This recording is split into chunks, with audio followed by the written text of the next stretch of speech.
That way. Just keep your invitation.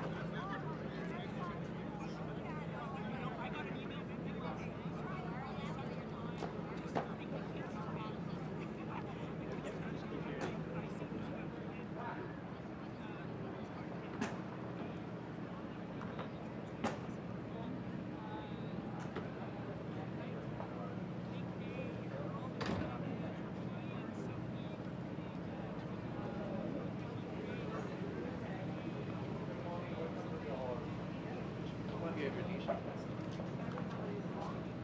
Have your, did you get it by email? Okay, yeah, so if you can pull that up and we'll be good. Yep.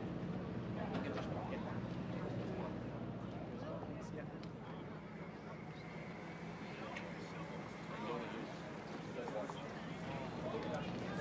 Let's see the coolest pieces. Open up your invitation. Just pull it up.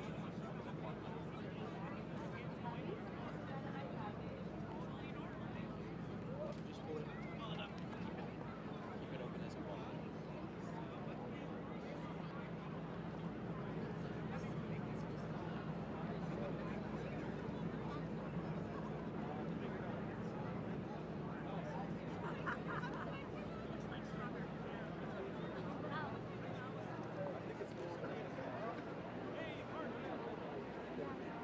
Say hi to Yvonne. Your neighbor.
It's exciting day.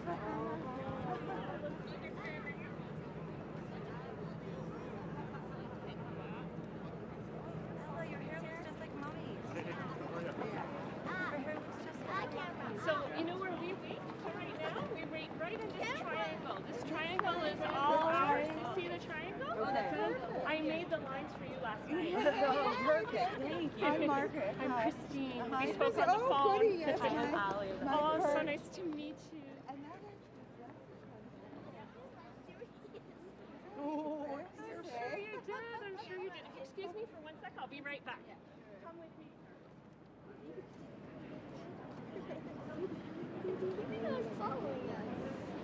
it's fine. He gives the look on his face. Yeah, he's curious. What is this? Would you let Andy Allie hold you? No, I don't think so. No, thank you. No. No. I know. Ella? I love you. Yeah, big brother. Aw. Did you run into Her Excellency on the way in? No. Okay, so I'm just going to let her know because I think she was waiting for you. Oh, we just walked in the back and went through. Like neighbors. Yeah, exactly. Perfect, it's short walk.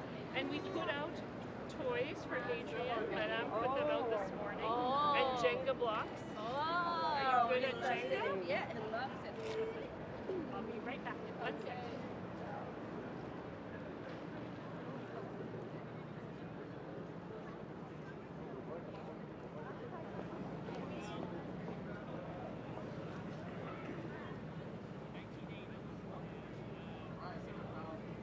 Just behind Hall.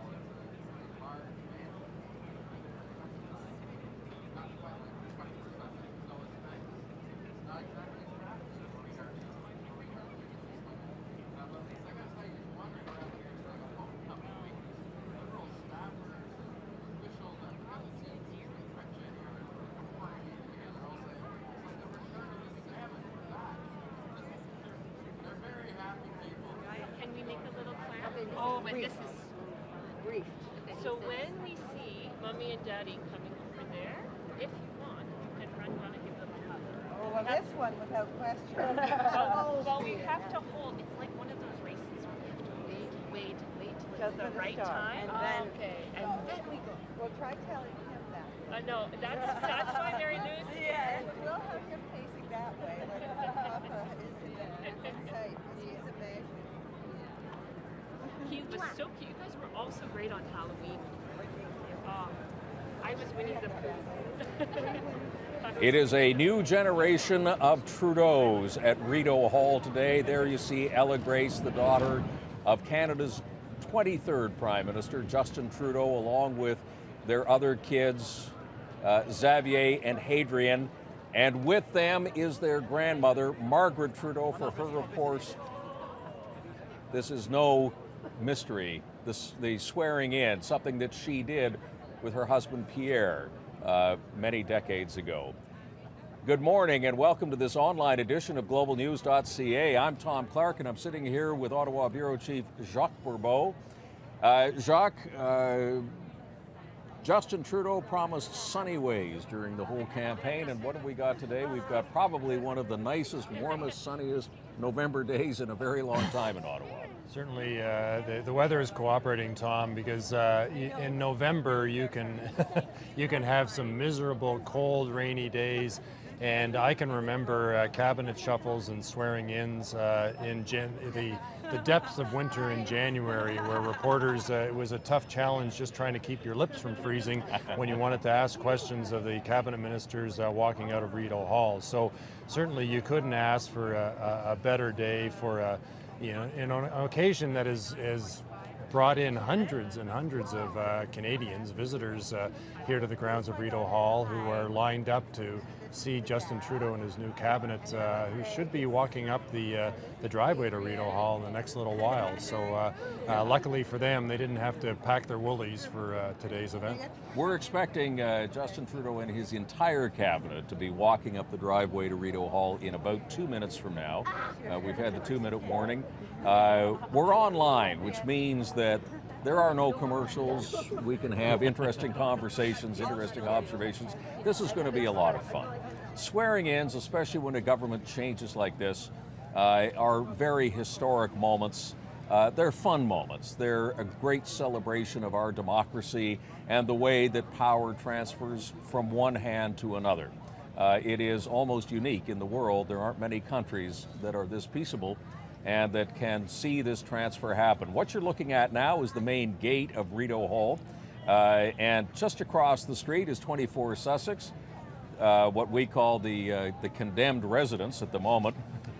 And here I believe we are getting the first sight of, well, this is some of the crowd that's here, Jacques. I mean, there are literally hundreds of people. They've been streaming in over the past hour or so. Some have been here since about 7 o'clock this morning to make sure they got a good spot. And I heard the prototypical Canadian story, because as the crowds were lined up, a security officer came out to explain to them the security protocols. Their bags would have to be checked and they'd have to be, processed through a security procedures. And after the security official finished the briefing, the crowd erupted in applause.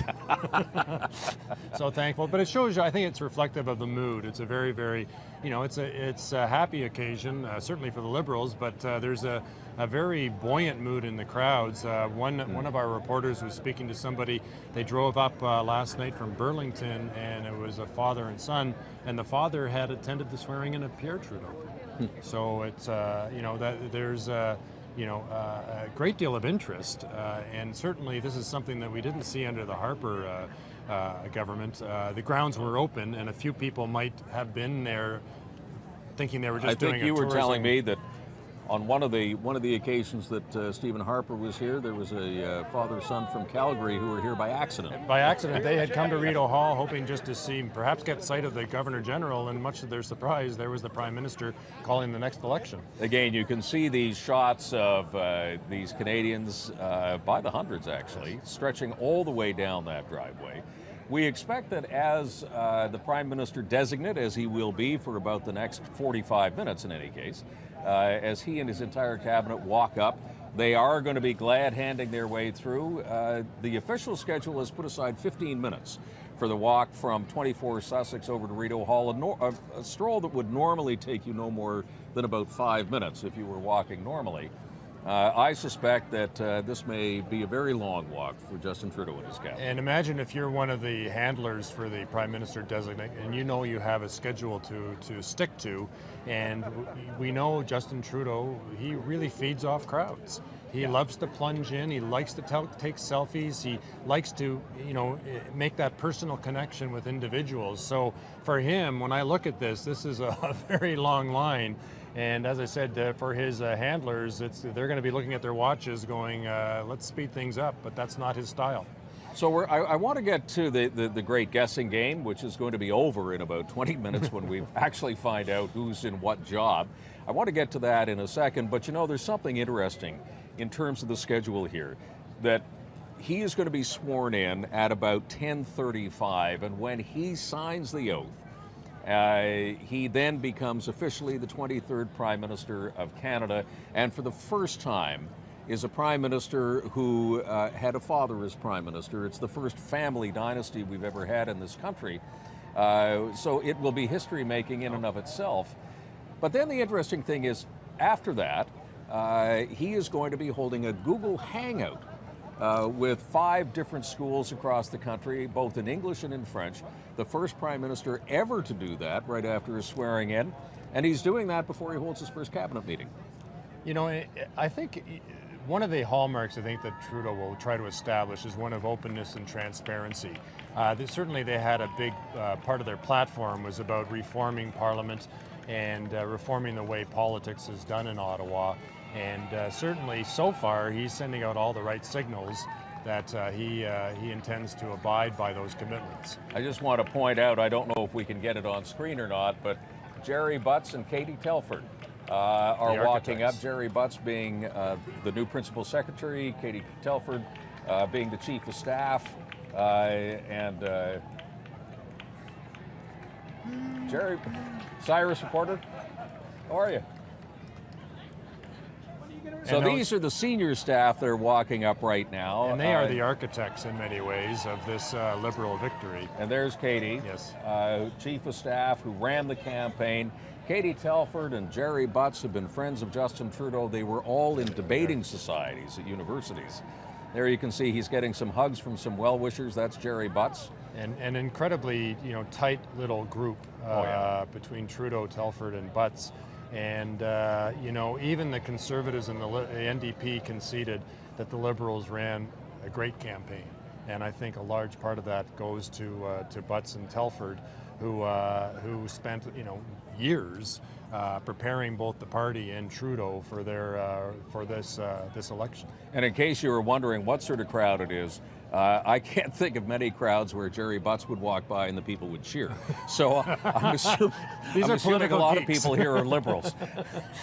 They know who Jerry Butts is. But that is a name that we're all going to get to know in fine detail in the months and the years ahead. He's going to be very powerful person. Very powerful person in this country.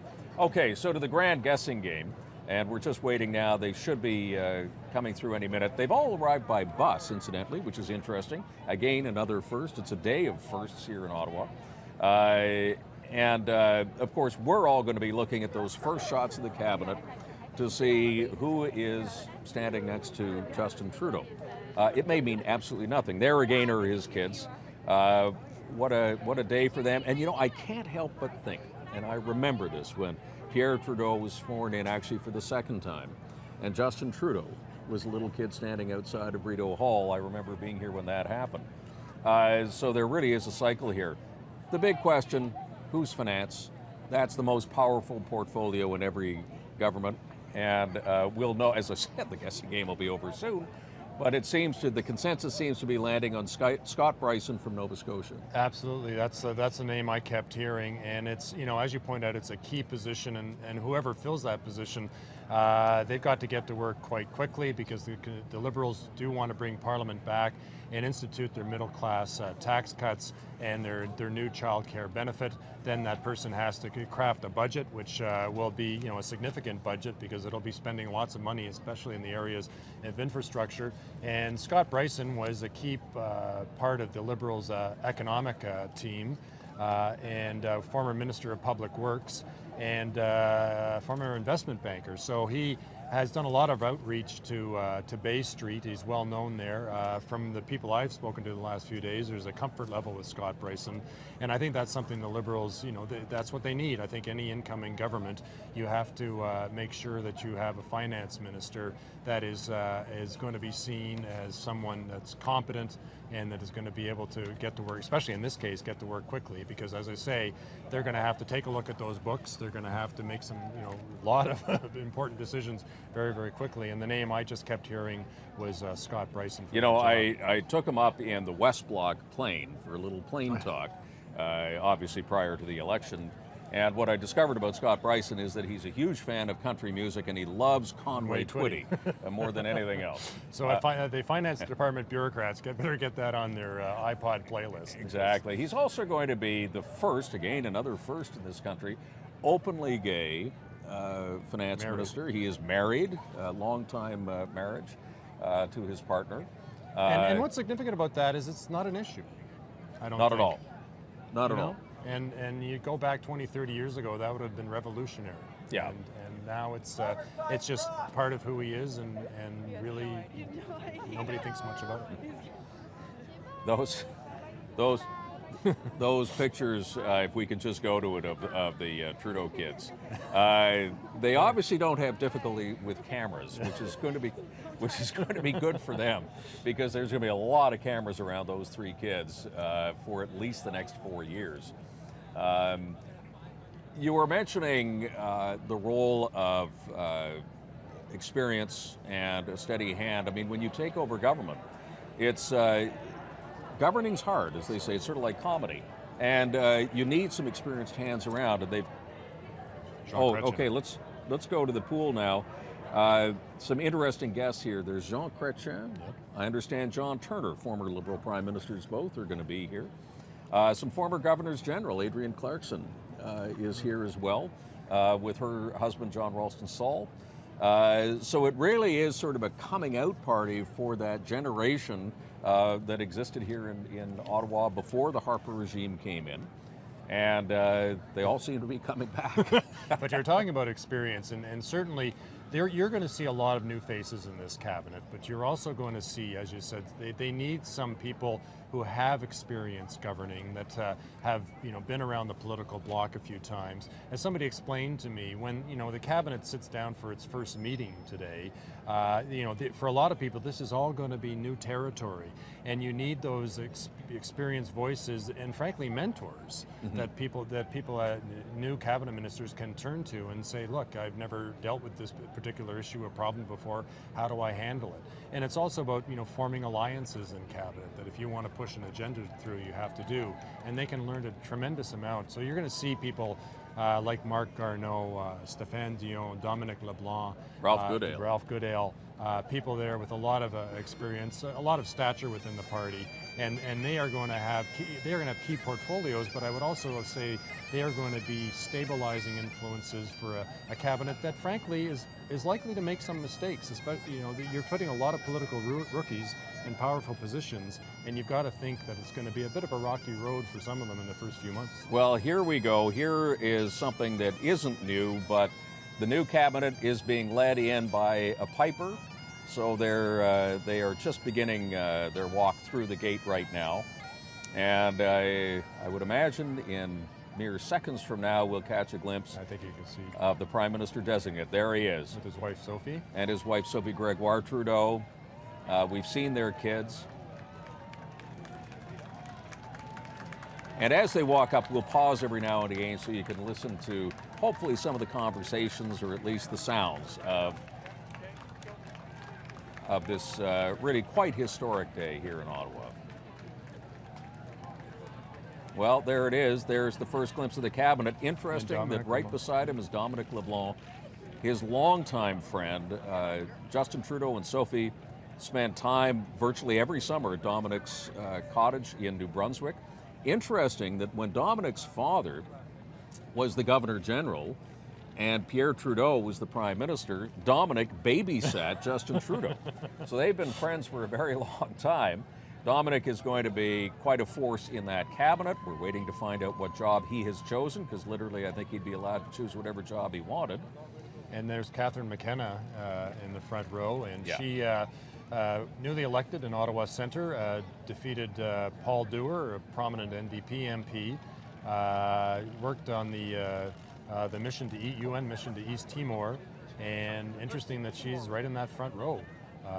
And I believe Is that Bill Morneau, Morneau beside I believe, her? beside him, and he is head of a huge human resources firm in Toronto, Morneau Chappelle. Apparently has holdings and net worth of about $30 million. And I was told that, of course, they have to go through, all their financial holdings have to be dealt with, and I've been told that was a pretty complicated procedure. Well, interesting to see him so close to the front, because Bill Morneau has, in many ways, been the ambassador to Bay Street for Justin Trudeau. And we've been told that or I've been told repeatedly, you can expect him in an economic portfolio. Certainly, given his background, that makes sense. And as you say, he's very well connected on Bay Street, knows it well. He will be a great intermediary between the Liberal government and Canada's business sector. So, as you say, I think it's significant, the placing. I mean, that's not by accident. How people are placed here, and the fact that he's right behind Trudeau and beside Dominic LeBlanc. it's not exactly pictures on the wall in the Kremlin, but it's not far. I mean, this is politics, and I believe that's Judy Foote from Newfoundland and Labrador, just to Justin Trudeau's left. We haven't got a good enough shot to know that yet. But that front line is sticking pretty close together. I guess that is too bad meant to because send a we signal. can't This see is- the second wave. These are going to be important players in this arrangement. The person I'm looking for is Marc Garneau. Marc Garneau has been rumored to be either foreign affairs or defense. There is no question that as the person who gave Justin Trudeau the biggest fight for the leadership, although he didn't come close, but he gave the biggest fight, is going to have one of the bigger portfolios in this government. Again, an experienced hand, former astronaut. He's got schools named after him. This is a pretty good calling card. Yeah, and there's a lot of goodwill surrounding him, as you say. How can you not be an astronaut and people not like you, right? It's a great calling card. And for example, if he were to go into foreign affairs, I think that the stature of his background would certainly help tremendously in terms of the Liberal agenda, because they want to reshape Canada's image abroad. And they feel that there were too many, how would I describe it, sharp edges with the Conservative foreign policy. So I think, if Garneau goes there, you're going to see a much different tone. He's just beginning to walk into the area where the crowds have gathered. If you're wondering why he hasn't been stopping or talking, it's because nobody's been there. But you can see now, closer in, we get a better shot of who's there. There's Stéphane Dion, former Liberal leader, being touted perhaps as the next environment minister, but again, we'll see. Yes, certainly. He was. Liberals really liked him in that role as environment minister, felt that he was trying to do in the Martin government, trying to do good things, especially on climate change. Of course, his run as leader and in that election where he tried to argue for a green shift was a bit of a disaster, but I think within the party they felt that he was trying to do something important in terms of public policy. It fell short, but if he's given the environment portfolio again with the majority government, certainly he would have the latitude, I think, to implement the ideas that he's been very clear about for quite some time. I caught a glimpse of Navdeep Bains, who's going to be very important in this cabinet. Lawrence Macaulay. Lawrence Macaulay is back, former minister in the Chrétien government. Yep. So there are some old hands here. You know, it's interesting. I've just done the last couple of days around Ottawa watching Justin Trudeau do things like he dropped in to see the renovations at the West Block. No fanfare and very little security. Now that's all going to change in about 30 minutes from now.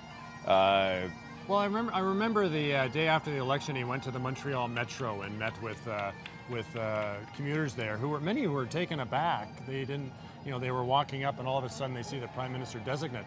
But it was interesting watching the RCMP. They kept their distance. They certainly with Stephen Harper, it was a box around him. You weren't going to penetrate. And I was told that Justin Trudeau was very explicit with his RCMP details that he wanted a looser cordon around him, and he wants to interact with the public. Well, he's just about coming past our location here now. Now let's just listen into what how the crowd is reacting to the Trudeau's passing. Take a listen.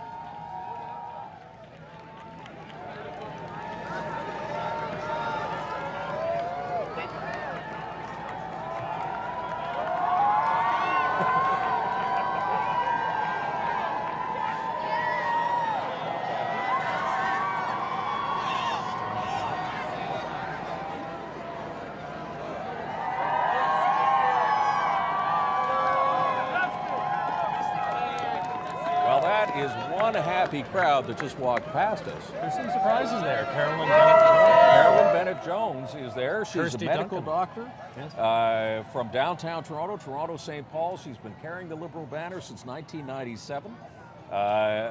Quite a surprise. I had heard some. There, look at this. Yes, there. He's picking up his kids.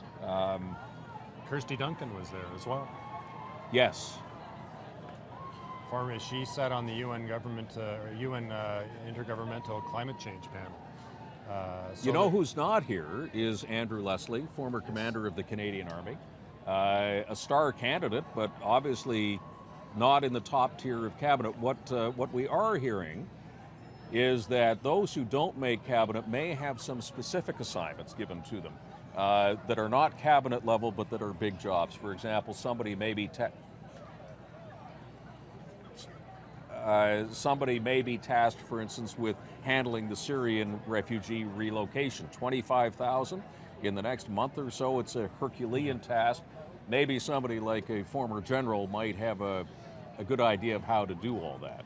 So we'll see what sort of tasks are handed out. I know in the past, in other governments, people have been tasked, Stephen Harper, for example, tasked Rob Merrithew with handling the Canada-U.S. relationship, a non-cabinet position, but clearly a farm team developed because of that. And I think we can't forget the parliamentary secretary roles, because, for example, Stéphane Dion, when he was Liberal leader, was not a great communicator. He had this whole green shift policy, and even Liberals acknowledged he was not very good at explaining it. And when I was talking to various Liberals the last few days, and when they said that they thought Dion was going to be the environment minister, I would point out, this is a tough file. It's going to have a lot of public profile, and he's not a great communicator. And they said, that's where the parliamentary secretary comes in. So I think they foresee, especially in some portfolios, parliamentary secretaries having a very prominent role. What we're seeing now is the Trudeaus and his cabinet walking into 24 Sussex, into Rideau Hall. And they won't be walking into there for any time soon, given the renovations that are likely to happen. Well, exactly. And the program from here is that they will now be inside. They got there a little bit early, but Justin Trudeau is going to be having a meeting with the Governor General. Earlier today, Stephen Harper came to this address, not quite as publicly as this, to hand in his resignation. Well, it was, in fact, we had a camera stationed to get that picture of Harper coming in to hand in his resignation, and we were told to leave that position. Clearly, Stephen Harper did not want that image out there of him having to walk in and say goodbye to his tenure as Prime Minister. So it's been a busy day already for David Johnston, the Governor General. He is now going to have a private meeting with Justin Trudeau and Sophie Gregoire Trudeau for about 20 minutes, and then at exactly the way these things run, at exactly 10:29, they will be summoned into the Great Room, where Justin Trudeau will then be officially sworn in as the 23rd Prime Minister of Canada. And I believe that car you're seeing is the new prime ministerial car that just drove by. Anyway, lots of things He won't be leaving on a bus. I'd like to bring in now Charisma Mathan of the University of Ottawa, law professor. Charisma, thanks very much for being here. You know, we've been saying so far that this has really been an historic day, a day of firsts in many respects, both small and large. What are your thoughts on this day? Well, I think it's certainly a symbol of sunny ways that we have such a beautiful day on the grounds of Rideau Hall, and obviously a very engaged public that's here. We're going to see for the first time gender parity in the cabinet, which has been the subject of much debate. It will be interesting to see what portfolios women get, and of course who gets some of the really serious platform issues that have come up in the campaign on the economy, on defense, on foreign affairs, on justice.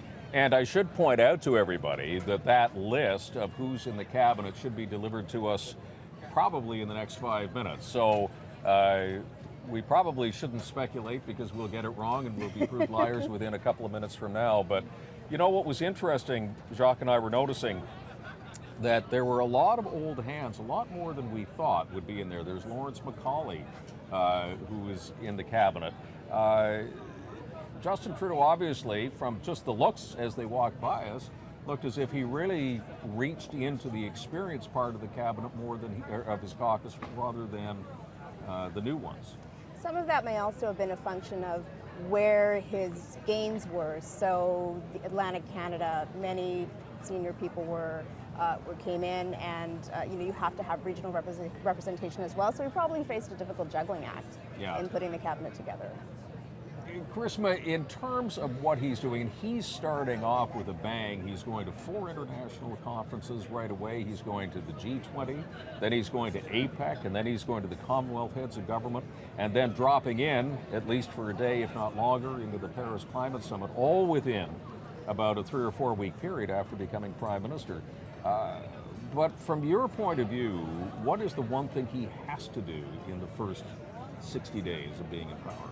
I think that he has to articulate a way forward with respect to foreign affairs and anti-terror, because both of those are interlinked, and they certainly have been a focus of a lot of attention during the campaign. And we are advised that dealing with C-51, the Conservatives' anti-terror legislation, will be one of the first orders of business to at least articulate a plan as to how he intends to deal with that, because a constitutional challenge has already been launched in the Ontario court in the summer, and the government will need to decide how it's going to respond. How it's going to respond to that. And in fact, you're right, what we've been told is that when the House is called back in early December, there's going to be the speech from the throne, of course, and then there's going to be 3 measures put on the table before they go. There are 2 what are called Ways and Means motions, and that simply means that you don't even have to have a vote on it, but one is going to be about raising taxes for the 1% and the cut for the middle class, a key campaign promise of his. Another one is the child care checks, a different regime than the one that Stephen Harper had put in place. And then finally, the amendments to Bill C-51. And I imagine that is going to be more scrutinized than practically anything else, because if there was a division on the so-called progressive side of the political scale, it was who opposed C-51 more. Was it Justin Trudeau with his idea to amend it, or was it Tom Mulcair with his idea to rescind it?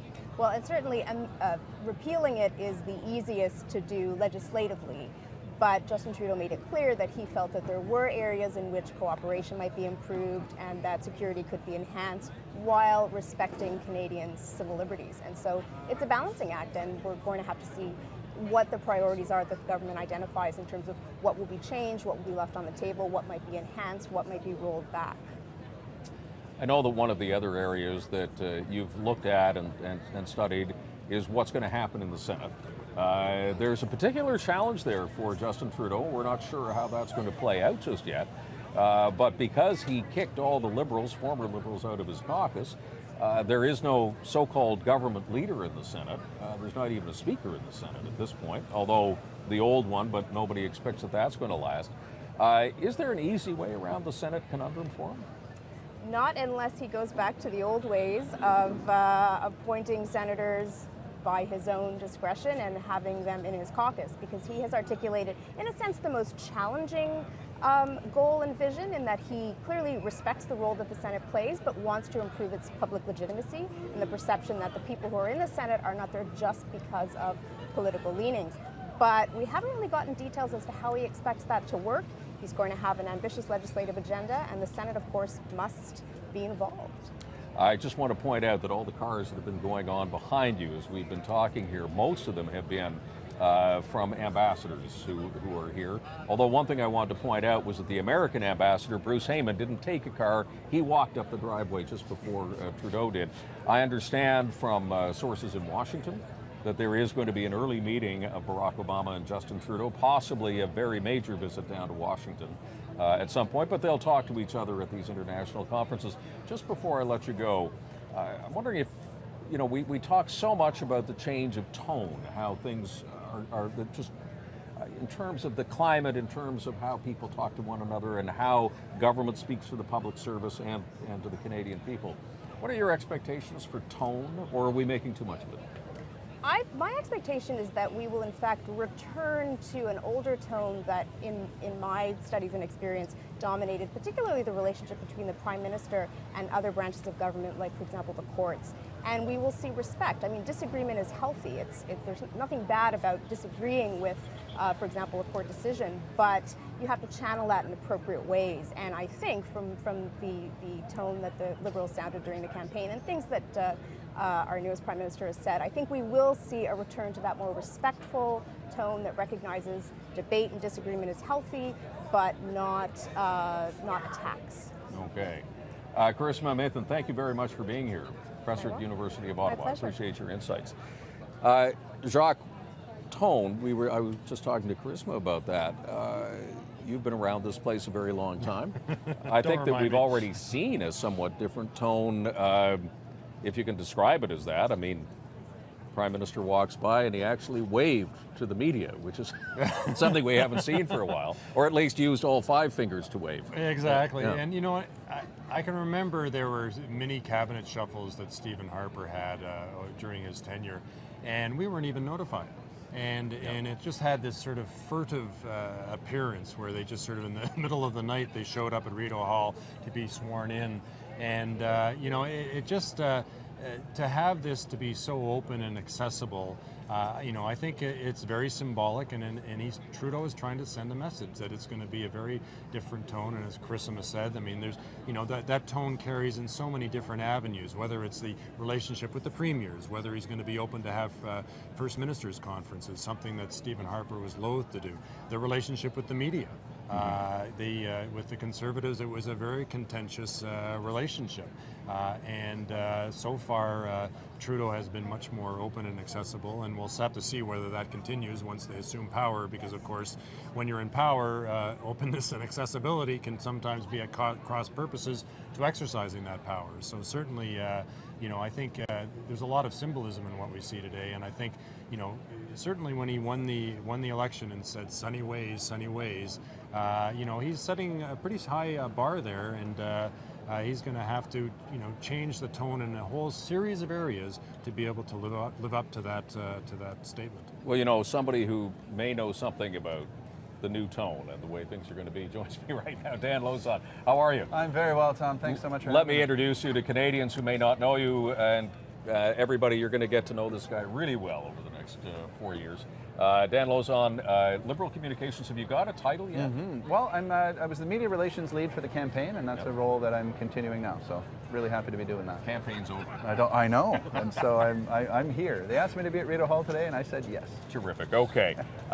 We are going to know, hopefully, well actually, I thought you'd bring the list with you of who's going to be in cabinet. But we're talking about tone, Dan, and this is something that in your area specifically is something that you think a lot about. Yeah. On the one hand, you know, there was the old way of doing things. On the other hand, I think a lot of idealists say, well, you guys are going to be so sunny, you're going to be open about everything. Probably the truth is somewhere in the middle, I would think. Well, I think today really does set the tone. And I think what you've seen is a whole bunch of people here. I mean, if you look at the crowds, that's something we're really, really proud of. I think people feel engaged, people feel connected, and there's an openness about Mr. Trudeau. There's an openness about the team. And there's an openness about the way that we do things and the way that we're able to share with Canadians. And I think people feel that, and they've responded to that today. And obviously, though, you're right, that there's a huge amount of work to do to live up to that.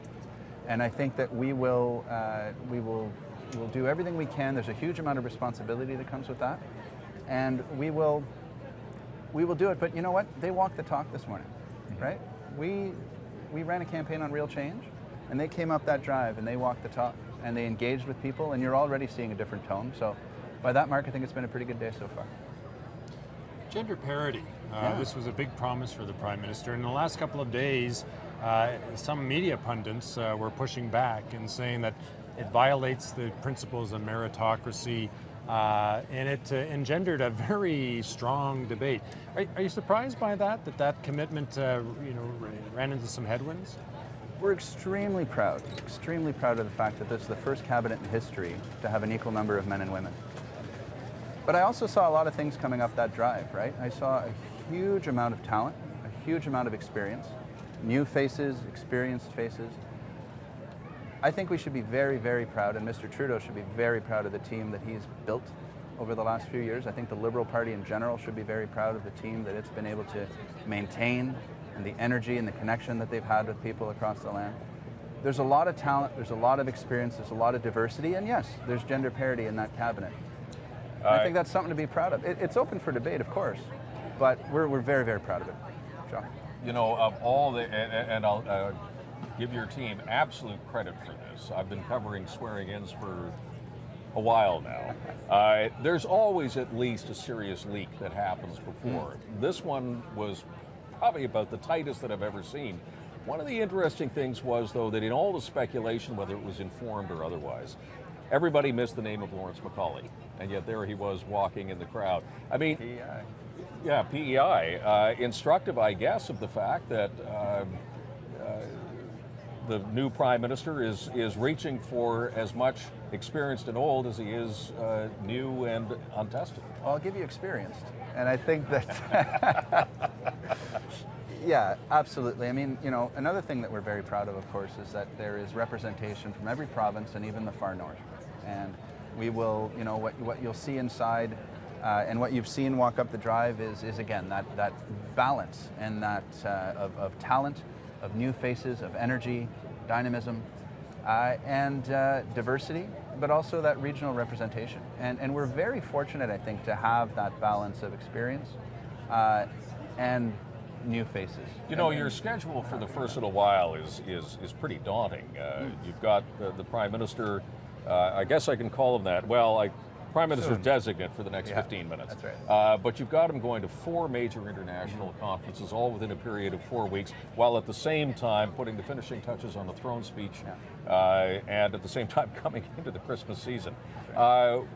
What is the single most important thing that he is going to try and tell the world, because his first major foray on international stages is going to be pretty high profile? What's the big message? Well, I think you heard it. I mean, there was a rally in Ottawa immediately after the election.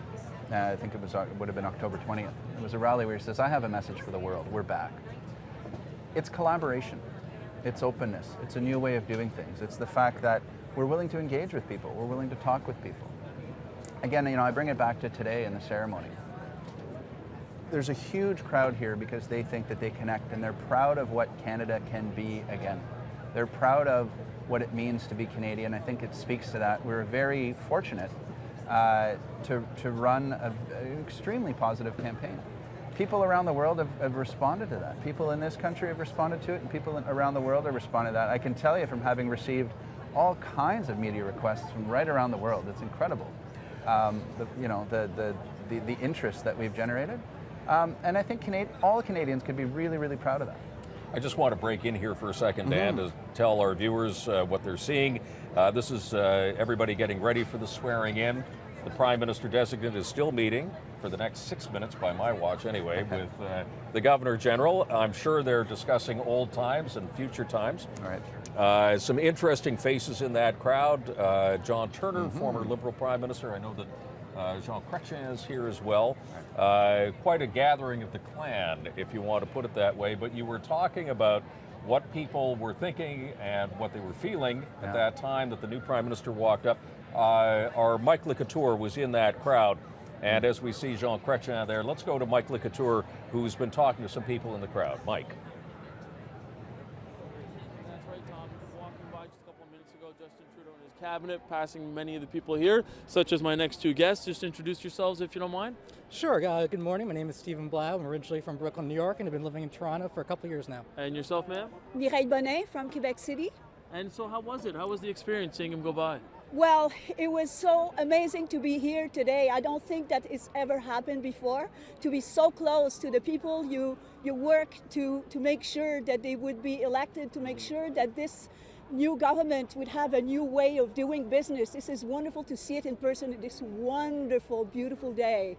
Leaves falling and a new life is starting. Picturesque here at Rideau Hall. And for yourself, sir, the Canada tie, nice touch there, but also the Canada-US pin.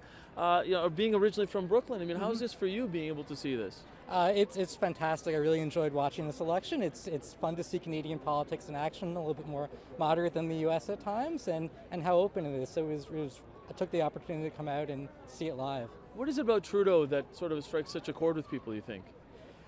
I think during the election, he said he was going to run a positive campaign, and he did, and it's nice to see that resonated. Yeah, and yourself, man, what is it about Trudeau that's so different for people? Well, it's a life story for us in Quebec City. You know, I was a student in Ottawa U in the 70s when there was the history being made with Monsieur Trudeau père and René Lévesque at the time, and it was important at that time for me to be a federalist, to be in Ottawa, and to see the work being done to keep Canada together at that time. And now, the son of Mr. Trudeau, you know, we saw him on television when he was just a little boy. And to us, this is story, a history that makes so much sense now, that we know that we need access to information. We know that we need to have a recognition of all the difference in the people in this country. So it's so nice to see it coming through with the son of a man that was very important to Canada at one point. And did you both take time off of work to come here? Well, I'm retired and I came here specifically for this. And yourself, sir, did you take time off of work for this? I may have played a little bit of hooky, but my boss is originally from Toronto, so thank you, Russell. Yeah, okay. Russell, thanks for letting them come. We really appreciate that. But as you can see, Tom, a lot of people touched very much by how Trudeau walked up the driveway just a couple of minutes ago. Back to you. Thanks very much, Mike. I just want to go back into Rideau Hall as we're getting ready for the actual swearing in. Just an interesting little note, the string quartet, which I believe is from the Canadian Armed Forces, it usually is, at ceremonial occasions like this, is playing Alleluia by Leonard Cohen. And I'm sure that's not by accident. I'm sure maybe our friend Dan here had something to do with that. Part of the new culture. It's fantastic. Yeah. As we said, we faces in the crowd. There's, I believe that's Catherine McKenna, if I can see properly. But we've seen Adrienne Clarkson, the former Governor General, here, as well as former Prime Minister Jean Chrétien, John Turner. And there's the quartet, as I said. Well, it's more than a quartet. But anyway, they will be playing, and the schedule is that probably within about 3 minutes or so, the actual ceremony is going to begin. It's steeped in tradition. It is steeped in history. And at which point we create not only Canada's 23rd Prime Minister, but the first time in this country that we've had a son succeed, albeit over the period of time, a father in the same role. And interestingly enough, it's fun to see Dominic LeBlanc as a key member of your cabinet. We don't know what position he's in yet. but a great friend of Justin Trudeau's, babysat Justin Trudeau, in fact, when his dad, Dominic's dad, was the Governor General here, and Pierre Trudeau was across the road at 24 Sussex. The generations have once again come together. Yeah. You know, Dan, I wanted to ask you, you were talking a lot about the talent that is in this cabinet, but it strikes me that Trudeau had a lot of talent to choose from amongst all the elected MPs, and the ones that didn't make it into cabinet, how is he going to harness those talents? How is he going to utilize them? How is he going to make sure they're just not sitting, wasting that talent on the backbenches? I think there's a much more openness. I mean, as you know, transparency, openness, and democracy, and looking at the way Parliament operates, looking at the roles of MPs. Again, it's a new era. It's one of collaboration. It's not one of closed-door decision-making. And I think that really makes a difference in how MPs are viewed, how MPs will view their roles, how we all see our roles as Canadians, frankly. I mean, the openness with the premiers, openness with folks. It's about working with people and engaging them, whether that be the public, whether it be on the international stage, or whether it be within one's own caucus. I think there's a lot of ways to work with people, and that's what this guy's all about.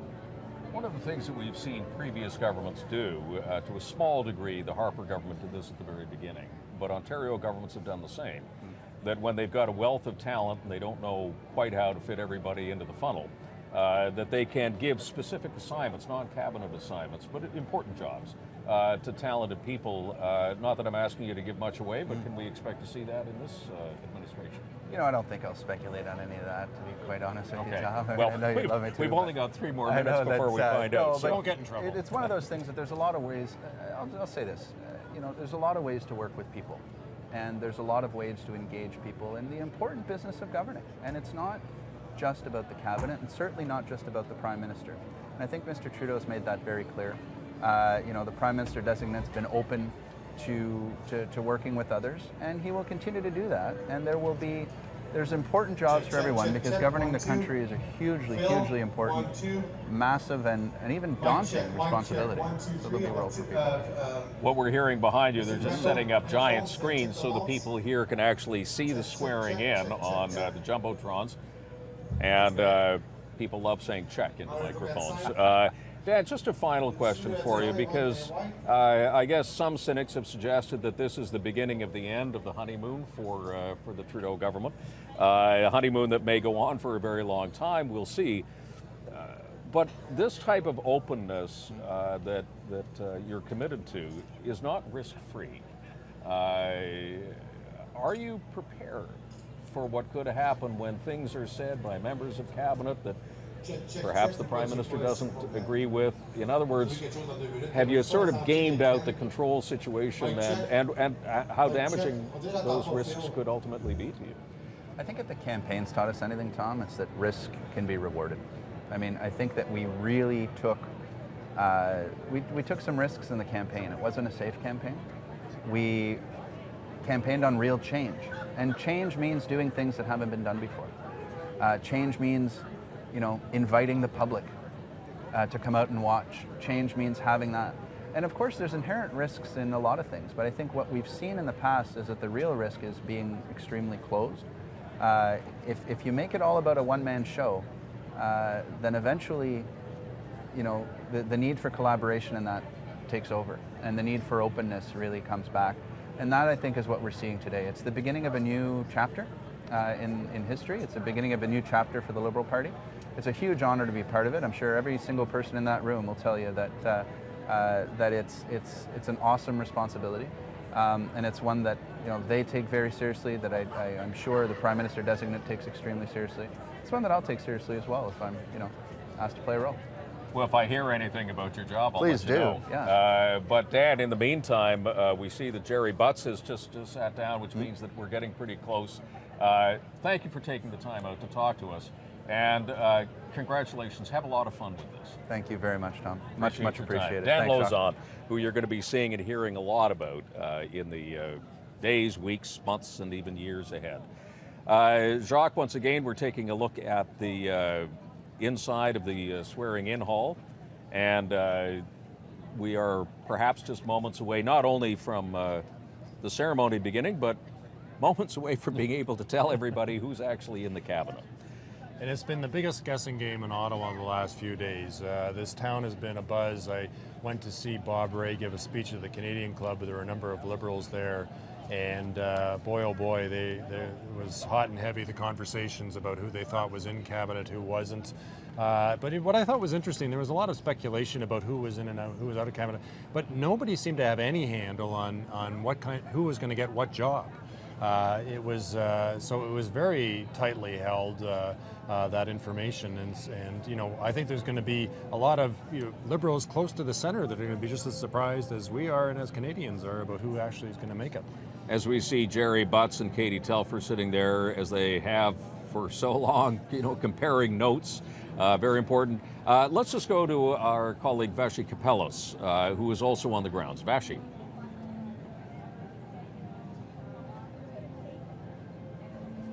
Fanfare of cabinet walking up and seeing the Trudeau family walking up. We're of course also very interested in who will be in cabinet, who will be holding these ministerial portfolios, and while we don't know exactly what portfolios they have at this moment, we did see a number of big names as well as familiar faces, as well as a number of new faces walk up. I'll just sort of go through the list. Of course, Ralph Goodale, widely expected to hold a very high profile cabinet position. We saw him come up.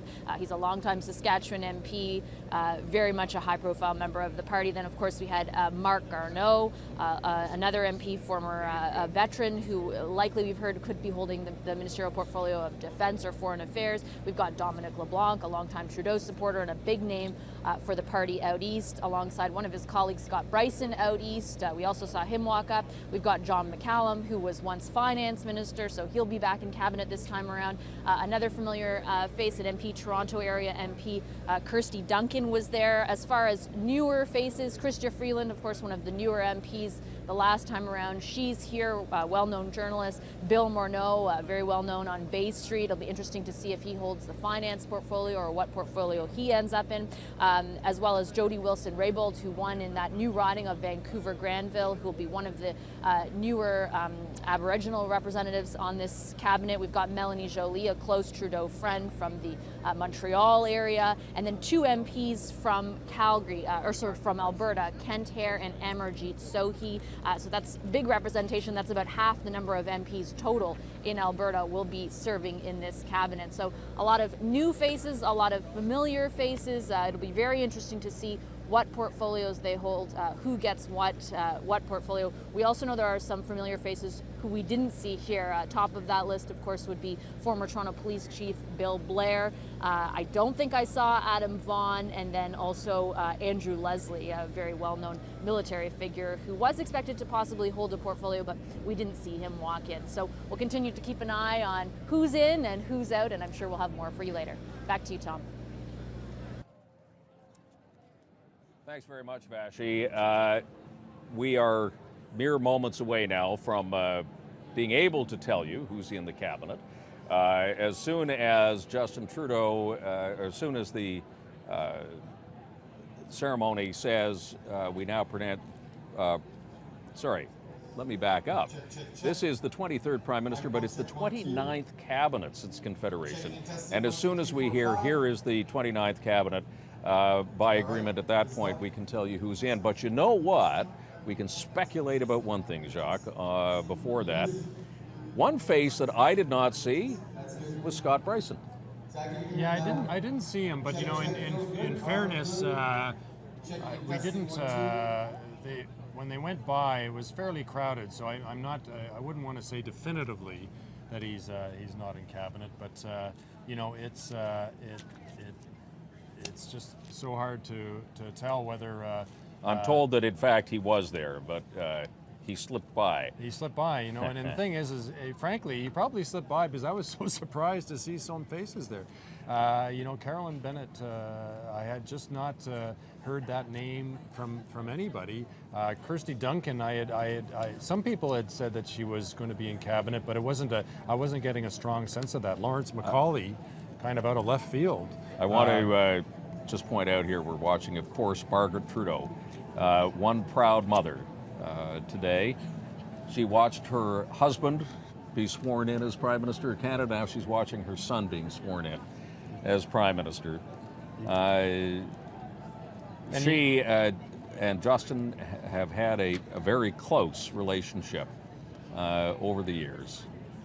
He's very, very protective of his mother, and very aware of the mental challenges she's had through her life. If you read his autobiography, he talks about that at great length, about how he saw his mother suffer from mental illness, and you know the toll it took on her and on her family, and how they've had to rebuild relationships. So you know, it's I think that can forge tremendously close bonds between people.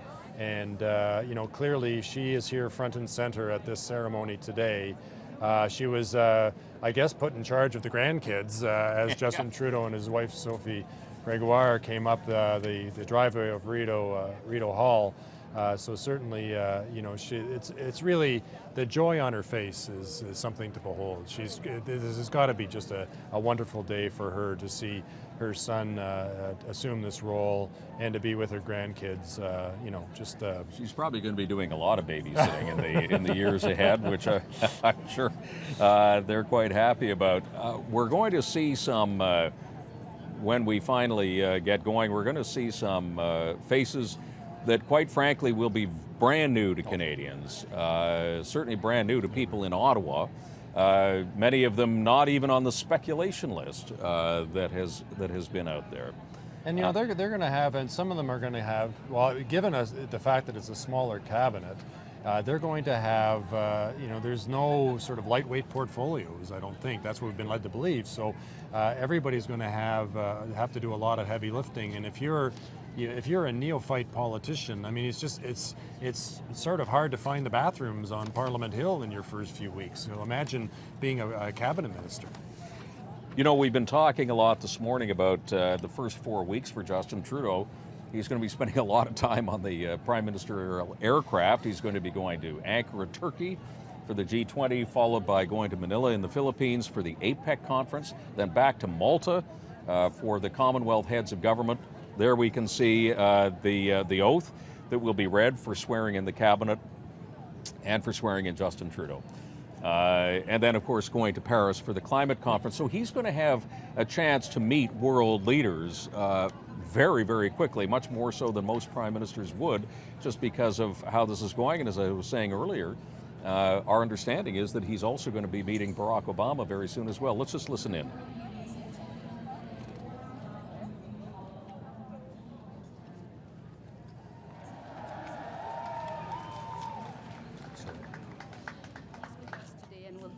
Photos, which will be shared with you later. Therefore, I would ask that you please refrain from taking photos during the ceremony. Thank you very much. I would also like to make sure that you have turned off your cell phones. Merci beaucoup. Bonjour et soyez les bienvenus à Rideau Hall, la maison du peuple du Canada. Avant de débuter la cérémonie, j'aimerais vous informer que notre photographe officiel prendra des photos de l'événement et que ces dernières vous seront transmises dans les jours à venir. Je vous demanderai donc de ne pas prendre de photos durant l'événement. Et j'aimerais aussi vous rappeler de bien vouloir éteindre vos téléphones cellulaires. Merci beaucoup. The ceremony will now begin with the entrance of the Clerk of the Privy Council and Secretary to the Cabinet, Janice Charette, the Secretary to the Governor-General, Stephen Wallace, and the Assistant Clerk of the Privy Council, Yoritsa Chapkun. La cérémonie débutera maintenant avec l'entrée et l'arrivée de la greffière du Conseil privé et secrétaire du cabinet, Janice Charette, du secrétaire du gouverneur général, Stephen Wallace, et du greffier adjoint du Conseil privé, Yoritsa Chapkun.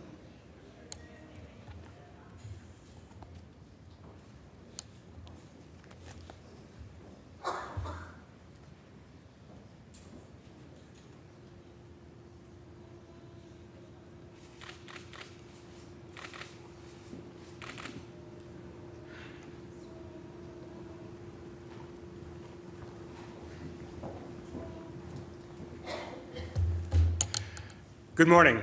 Bonjour. To begin today's swearing-in ceremony, I invite you to welcome the Ministers-designate, the Prime Minister-designate, Madame Sophie Gregoire Trudeau, their children, Xavier and Ella Grace, and their Excellencies and the Governor-General and Mrs. Sharon Johnston. The procession will be led by 12-year-old Thielen Kixnoe, a member of the Potawatomi Cree Nation. Pour débuter la cérémonie d'assermentation, veuillez s'il vous plaît vous lever pour accueillir les ministres désignés, le premier ministre désigné, Madame Sophie Grégoire Trudeau et leurs enfants, Xavier et Ella Grace, et leurs excellences le gouverneur général et Madame Sharon Johnston.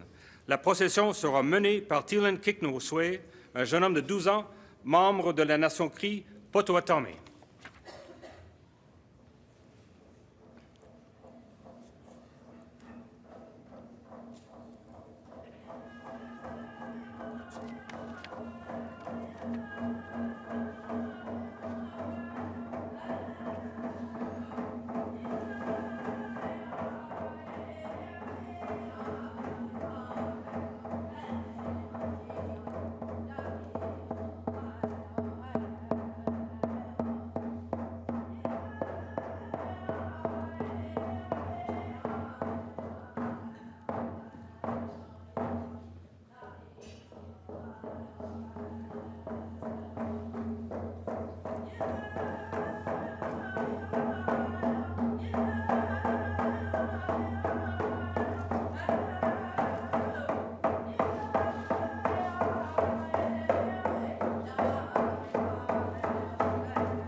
Please be seated.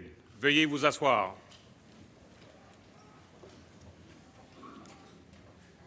I would like to begin by acknowledging that we are meeting today on the traditional land of the Algonquin people. Je tiens d'abord à souligner que nous nous trouvons sur le territoire traditionnel de la nation algonquine, Miigwech. Ms. Janice Charette, Clerk of the Privy Council and Secretary to the Cabinet, will now seek the Governor-General's consent for the administration of the Oath of Allegiance, the Privy Councillor's Oath, and the Oath of Office to the Prime Minister-designate. Madame Janice Charette, greffière du Conseil privé et secrétaire du cabinet, demandera maintenant au gouverneur général la permission de faire prêter le serment d'allégeance, le serment des conseillers privés et le serment d'office au Premier ministre désigné. Your Excellency, the Prime Minister-designate has accepted your invitation to form a government and is ready to be sworn in. Excellence, le Premier ministre désigné a accepté votre invitation de former un gouvernement et est disposé à prêter serment. May we commence? Who want to commence?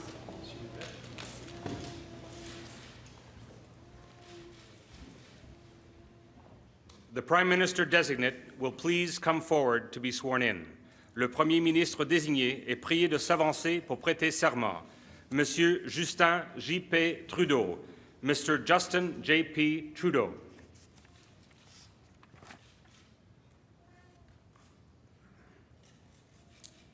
Moi, Justin P.J. Trudeau, je jure fidélité et sincère allégeance à Sa Majesté la Reine Élisabeth II, Reine du Canada, à ses héritiers et successeurs. Ainsi Dieu me soit en aide.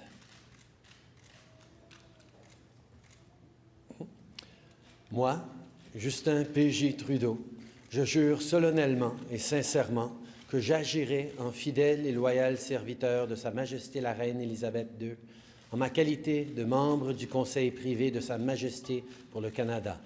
J'exprimerai fidèlement, honnêtement et en toute vérité mon sentiment et mon opinion sur toute chose traitée, débattue et résolue en Conseil.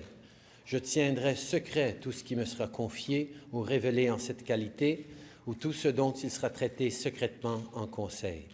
J'agirai en toutes circonstances comme il convient à un fidèle et loyal serviteur de Sa Majesté, ainsi Dieu me soit en aide. I, Justin P.J. Trudeau, do swear that I will be faithful and bear true allegiance to Her Majesty Queen Elizabeth II, Queen of Canada, her heirs and successors. So help me God. I, Justin P.J. Trudeau, do solemnly and sincerely swear that I shall be a true and faithful servant to Her Majesty Queen Elizabeth II as a member of Her Majesty's Privy Council for Canada. I will, in all things to be treated, debated, and resolved in Privy Council, faithfully, honestly, and truly declare my mind and my opinion. I shall keep secret all matters committed and revealed to me in this capacity, or that shall be secretly treated of in Council. Generally, in all things, I shall do as a faithful and true servant ought to do for Her Majesty, so help me God. Moi, Justin P.J. Trudeau, je promets et jure solennellement et sincèrement qu'au mieux de ma compétence et de ma connaissance, j'exécuterai loyalement et fidèlement les pouvoirs et je m'acquitterai des responsabilités qui m'ont été confiées en qualité de Premier ministre. Ainsi Dieu me soit en aide. I, Justin P.J. Trudeau, do solemnly and sincerely promise and swear that I will truly and faithfully, and to the best of my skill and knowledge, execute the powers and trusts reposed in me as Prime Minister. So help me God.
The Prime Minister will now sign the oath books, followed by the Governor-General and the Clerk of the Privy Council and Secretary to the Cabinet, who will sign the oath books to formally witness the swearing-in of the Prime Minister.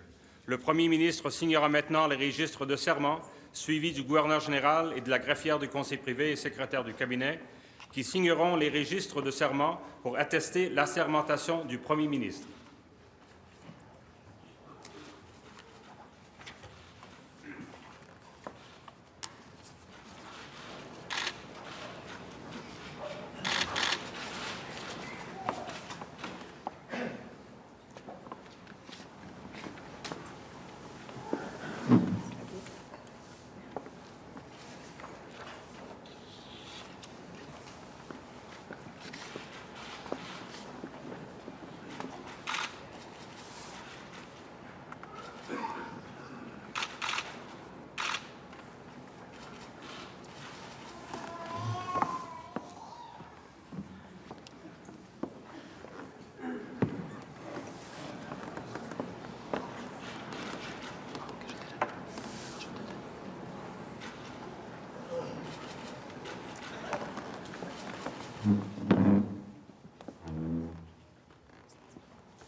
Samantha Metcalf and Kaylin de Grandpré, 11-year-old Inuit throat singers from the Ottawa Inuit Children's Centre, will now come forward to share their music with us.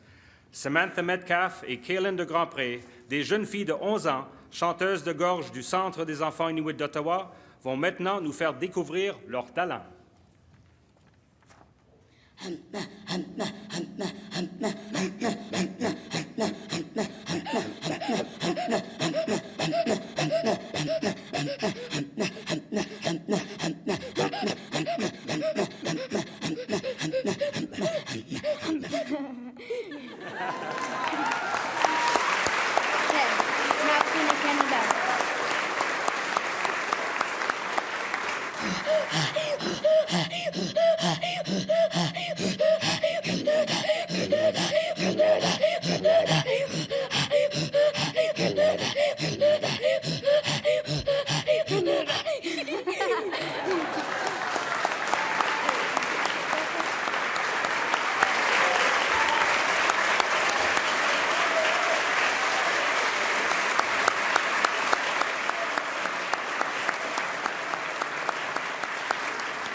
The Prime Minister will now sign the Instrument of Advice nominating his ministry and will present it to the Governor-General for approval.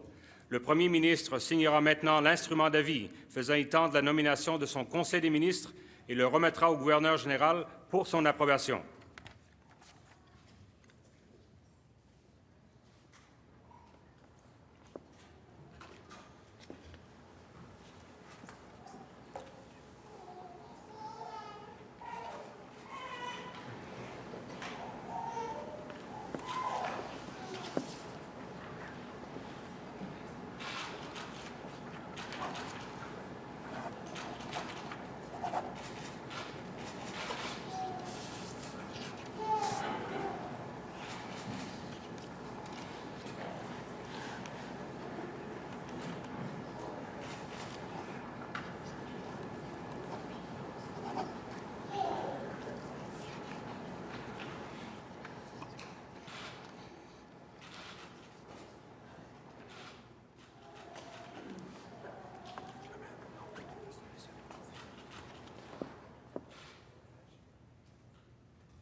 With the Governor-General's approval, we will now proceed with the swearing-in of the 29th Canadian Ministry. Maintenant que le Gouverneur général a signifié son approbation, nous procéderons à l'assermentation du 29e Conseil des ministres canadiens. The minister who is assuming additional responsibilities for intergovernmental affairs and for youth will please Ralph come Goodale is the Minister of Public Safety and Emergency Preparedness. So he'll be in charge of changes to C-51. Yes. So he's got, and the Liberals say that's one of the first things they want to do when they call Parliament back. So he's going to be busy in the next few weeks. Lawrence McCauley from PEI, Minister of Agriculture and Agri-Food. That's an old hand coming back to steer those waters, especially with international trade deals. You need somebody experienced. And I can remember at a Liberal caucus meeting in Charlottetown, there was a huge rally for Justin Trudeau at Lawrence McCauley's farm. And he can deliver the crowds, I'll tell you. There were hundreds and hundreds of people at this summertime event. Some really big surprises in here, Jacques, as we're watching Justin Trudeau take his oath right now. He's already taken the oath of all the other things that you've got to do when you become Prime Minister. There's a lot of oaths that you've got to take. to get the job.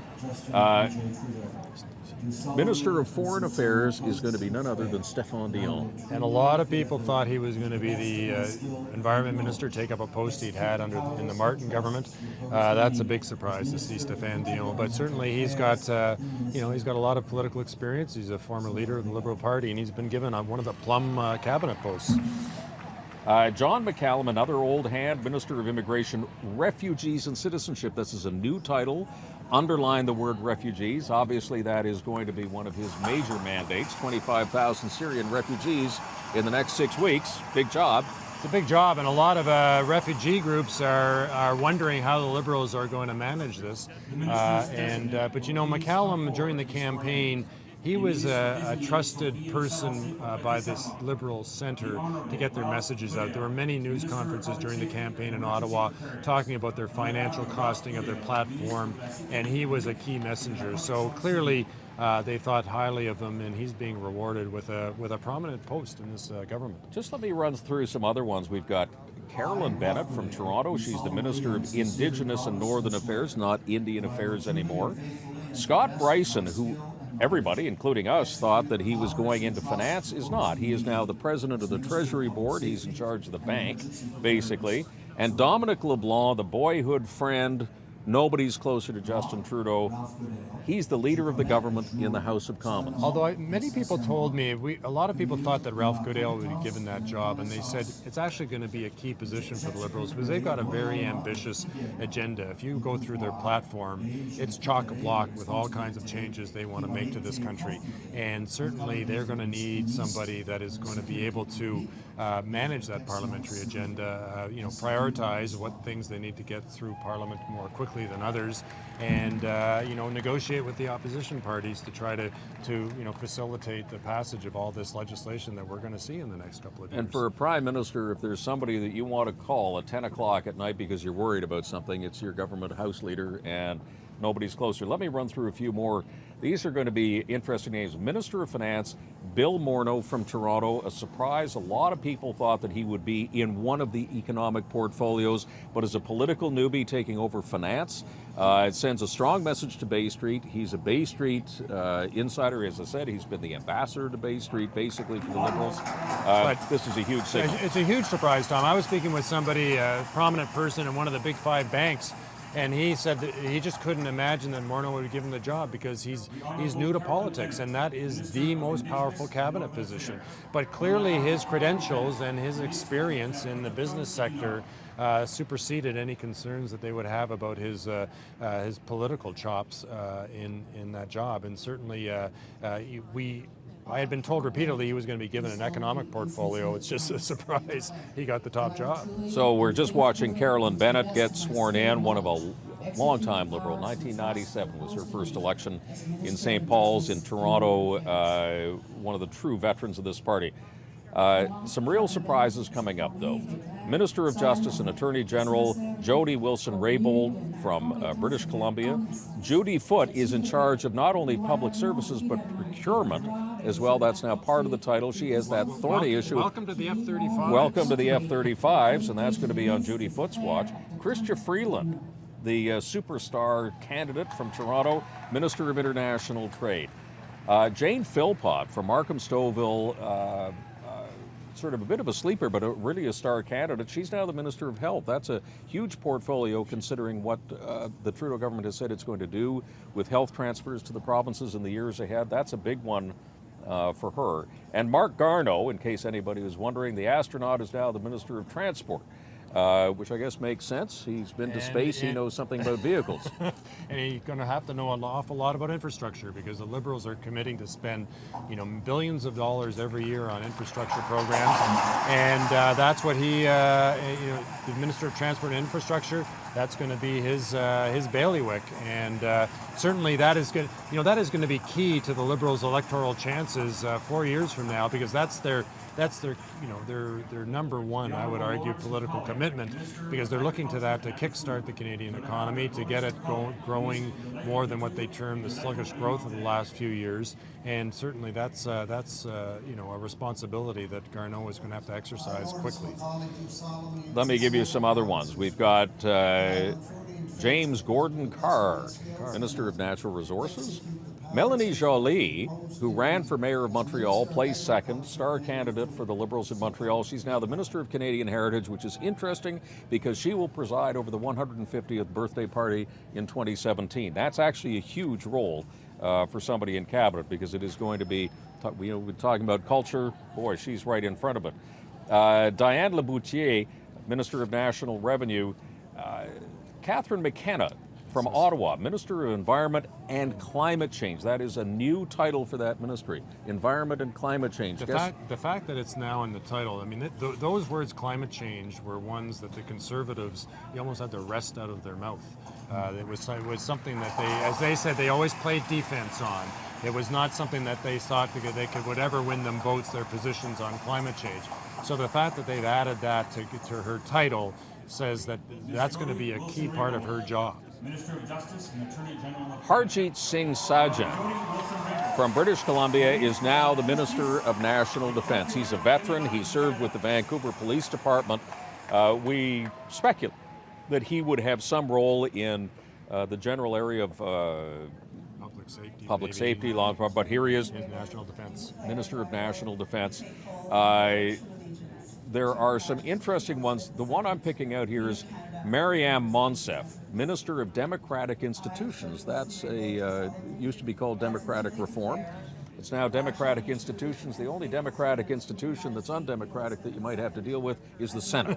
And I imagine that that's going to be her major job. Well, and also the Liberals it was a big policy, part of their policy platform was reforming the way Parliament Hill works. For example, saying that there are going to be many more free votes, try to give MPs more latitude. And when we had Dan Lowe's on, he said that a lot of talented MPs are not in cabinet. They're hoping to create an environment where they actually they're not the nobodies that Pierre Trudeau once famously said backbenchers were. So I think that's, they have some ambitious reforms that they had promised during the election campaign, and she's going to be responsible for that. I just want to go back to what we're seeing. Judy Wilson-Raybould is being sworn in right now. But there's an interesting list out, and this is the Cabinet Committee list.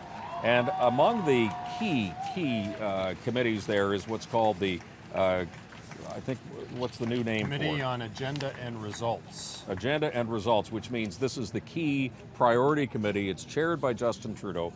And if you really want to know who the power players are in Ottawa, take a look at the members of that committee. You've got Ralph Goodale, Dominic LeBlanc, Navdeep Bains, Bill Morneau, Jody Wilson-Raybould, who is at this moment signing the documents, Judy Foote from Newfoundland, Chrystia Freeland from Toronto, Jean-Yves Duclos, who is an economic superstar for the Conservatives from Quebec, Melanie Joly, we were just talking about her, and Harjit Singh Sajjan, the new Minister of Defense. There it is. That's the list of who really matters in Ottawa. And it's interesting because a lot of the political insiders in Ottawa, that's the list that they go to first. It's not who got what job in cabinet. They look at it used to be called, I believe this is a replacement for the Priorities and Planning Committee, but really that's sort of the uber super committee in Ottawa that makes, the most difficult and controversial decisions always end up being discussed at that table. We're watching Stéphane coming back. I mean, talk about a second act in politics. This is maybe the third act in politics. But here's a guy who hung in there, suffered the humiliation of defeat in a general election, but didn't walk away from politics, went to the backbenches, paid his dues again, and has emerged now as truly an influential person in the new Canadian government. And a couple of things in his favor, and it wasn't really seen publicly. He's got a very close relationship with Justin Trudeau. Also, Katie Telford, who was one of the brain trust with running the Trudeau campaign. When Dion was leader, she was his chief of staff. So certainly there are many connections with both Trudeau and his team. And Trudeau's putting a lot of trust in him, giving him a very, very high-profile position in this cabinet. Later on, we're going to see Hunter Tutu. He is the new Minister of Fisheries, Oceans, and the Canadian Coast Guard, interestingly enough. That's been added to his portfolio. And if the name Tutu sounds interesting and remarkable, it is, because his cousin is Jordan Tutu, the player in the NHL, the Inuit player in the NHL. So, again, that rounds out the cabinet in a geographic sense, and also bringing Aboriginals into... And we should also point out the size of the cabinet. A lot of people were speculating it was going to be 28. In fact, it's including Justin Trudeau, it's 31. So you've got 15 men, 15 women, and then Justin Trudeau at the top of that pyramid.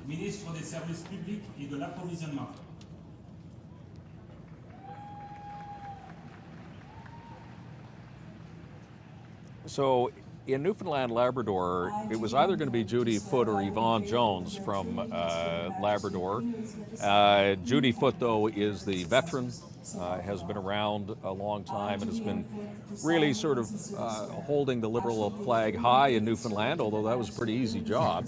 Not much of a challenge to that. The entire province went Liberal this time.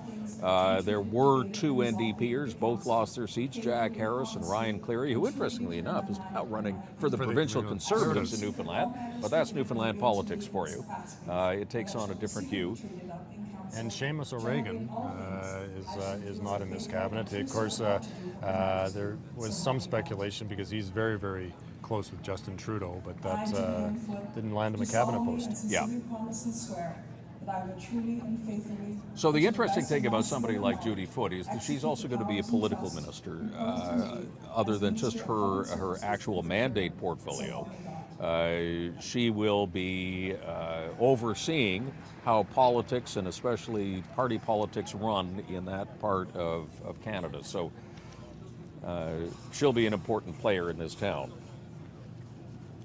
And there doesn't seem to be any indication about who the political ministers are for the various regions. And of course, that's that in the background, that is another powerful position for key members of the cabinet. So we'll be finding that out in the days ahead.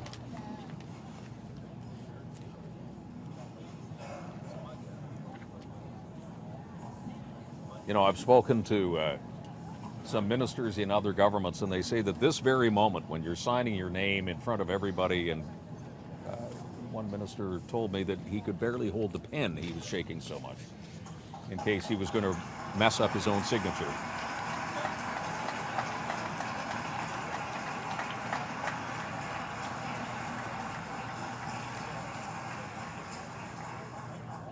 The Honourable John McCallum, Minister of Immigration, Refugees and Citizenship. L'Honorable John McCallum, Ministre de l'Immigration, des Réfugiés et de la Citoyenneté. You know, what's interesting, Josh, is that the crowd here watching it on the Jumbotron doesn't have this list, and so they're finding out as it's being announced. When they said John McCallum, there was a gasp in the crowd. And some applause. And, a lot of applause. This is going to be one very challenging position for John McCallum. As I said, he's going to be in charge of refugees as well, and that means that he has to get to work right away. And also citizenship, and of course the Liberals said that they wanted to get rid of the legislation that would allow C-24. governments to take away the citizenship of dual citizens who are charged with treason or terrorism. So, you know, he's got to deal with that legislatively. He's got to deal with this huge logistical task of trying to get 25,000 Syrian refugees into Canada in a very short period of time. He came in as an economist, and everybody sort of slotted him in that economist role. Interesting that he got a hug from Justin Trudeau there. The fact that he's got nothing to do with the economy this time means that he is in that position because of his political smarts rather than his background. Absolutely, and you know, the fact is that, as I said, during the campaign, they relied on him on economic matters to communicate the Liberal position, especially to defend the costing of their programs and the running of deficits. And he's a very good communicator. He's got a sense of humor, which we in the media appreciate, any politician who's got a sense of humor, but a very, very smart man, and clearly of all the tasks that are facing this government in the short term, it's that pledge to bring in thousands of Syrian refugees, and to give it to John McCallum is a huge vote of confidence.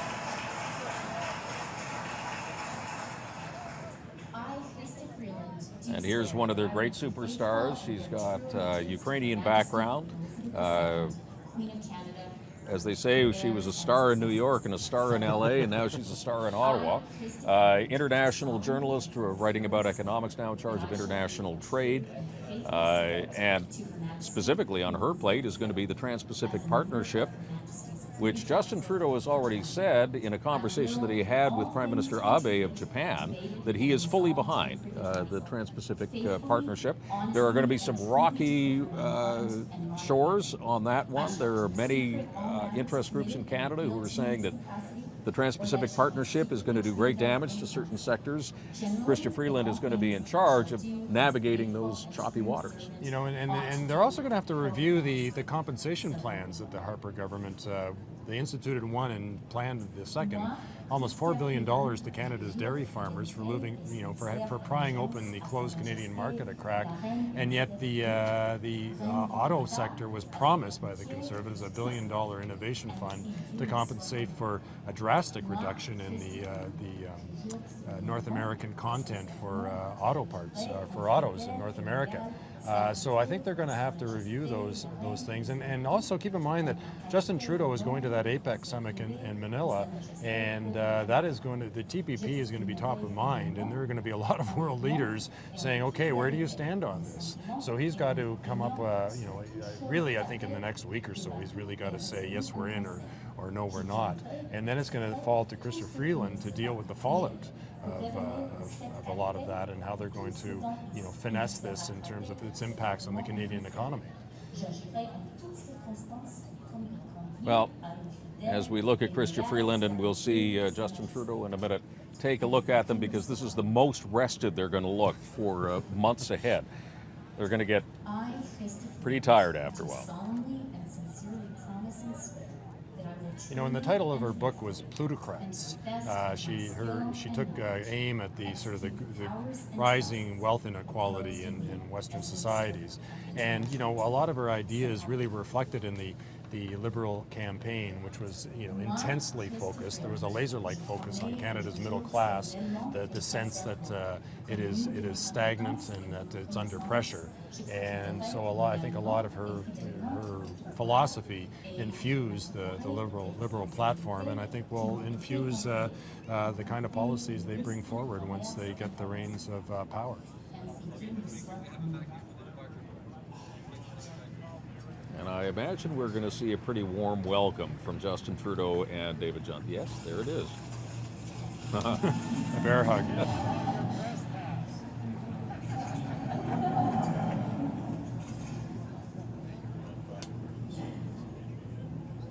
A little bit more restraint from David Johnson, which is probably a good thing. You know, when I take a look at David Johnson, I can't help but think that his term has been extended to 2017 so that he can be the Governor General at the 150th birthday celebrations. And I think anybody who has ever met David Johnson, and you and I have on many, many occasions, couldn't go to a nicer guy. A very engaging, a very warm individual, and you know, he's done a very, very good job. And probably thankful that there wasn't a minority government, because of course governors general in minority government situations have a bit more, you know, can be a bit more contentious. We'll all talk to Michael Jean about that, and so certainly he's, I think he's got clear sailing for the next couple of years, stable majority government. I solemnly and sincerely promise and declare that I will truly and faithfully, and to the best of my skill and knowledge, execute the powers and trusts imposed in me as President of the Treasury Board. Well, Treasury Board wasn't exactly what everybody had tagged Scott Bryson to do. A lot of people thought that he'd be Minister of Finance because he's been the finance critic for the Liberal Party in the last Parliament. And that has been his area of expertise for some time. That's his background in private life as well. But being the President of the Treasury Board, it's not a bad second. It's not a bad second, because you control internal government spending, and one of the things we talk about the workload that they're going to face. The Conservatives were locked in battle with the public service unions about sick leave, And now he's going to have to take over that file, and he's going to have to deal with it. The Conservatives argued that there were big problems with the sick leave policy in the federal civil service, and as I say, it was they were doing battle with the public service unions. And in case you're wondering why his oath was so short and Chrystia Freeland's oath was so long, is because he was formerly a member of the Privy Council, or still is, because he was a minister in a previous government. So he's already taken the Privy Council oath. Chrystia Freeland has to take all the oaths because she's never been in government before. So that's the difference between the two oaths.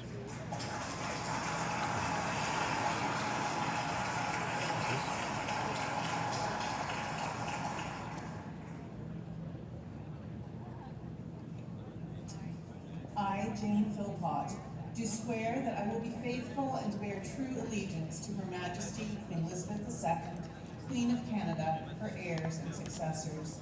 So help me God. I, Jane Philpott. Now, I have to tell you, Tom, this is a politician that a lot of Liberal insiders I spoke to the last few days told me they were very, very impressed with, and were confidently predicting she was going to make cabinet. She's a medical doctor, worked many years in Niger, and as I say, a lot of Liberals very impressed with her, and she's taking on a very significant portfolio as health minister, because they have to deal with the upcoming negotiations about federal health transfers, a lot of demands to raise that spending, and that can put a real drain on federal finances depending on where the Liberals land on that. One thing that people may not know about Jane Philpott is that she is also a song leader at the Community Mennonite Church in Stouffville, Ontario. So at any moment now she may break into song. A Mennonite song, presumably.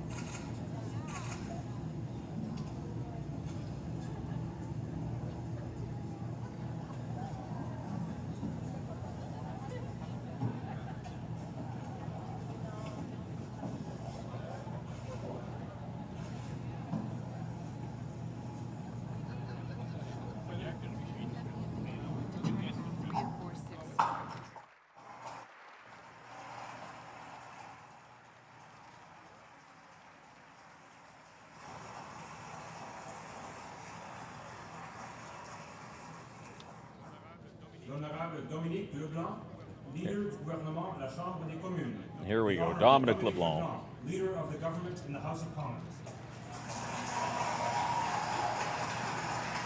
Well, by the reaction of the crowd here on the grounds of Rideau Hall, he's a favorite. There was a big cheer for Dominique Leblanc. And he's your classic maritime politician. He's a bon vivant. He's got a wonderful outsized personality. As you point out, he and Justin Trudeau are extremely close, and very, very smart man.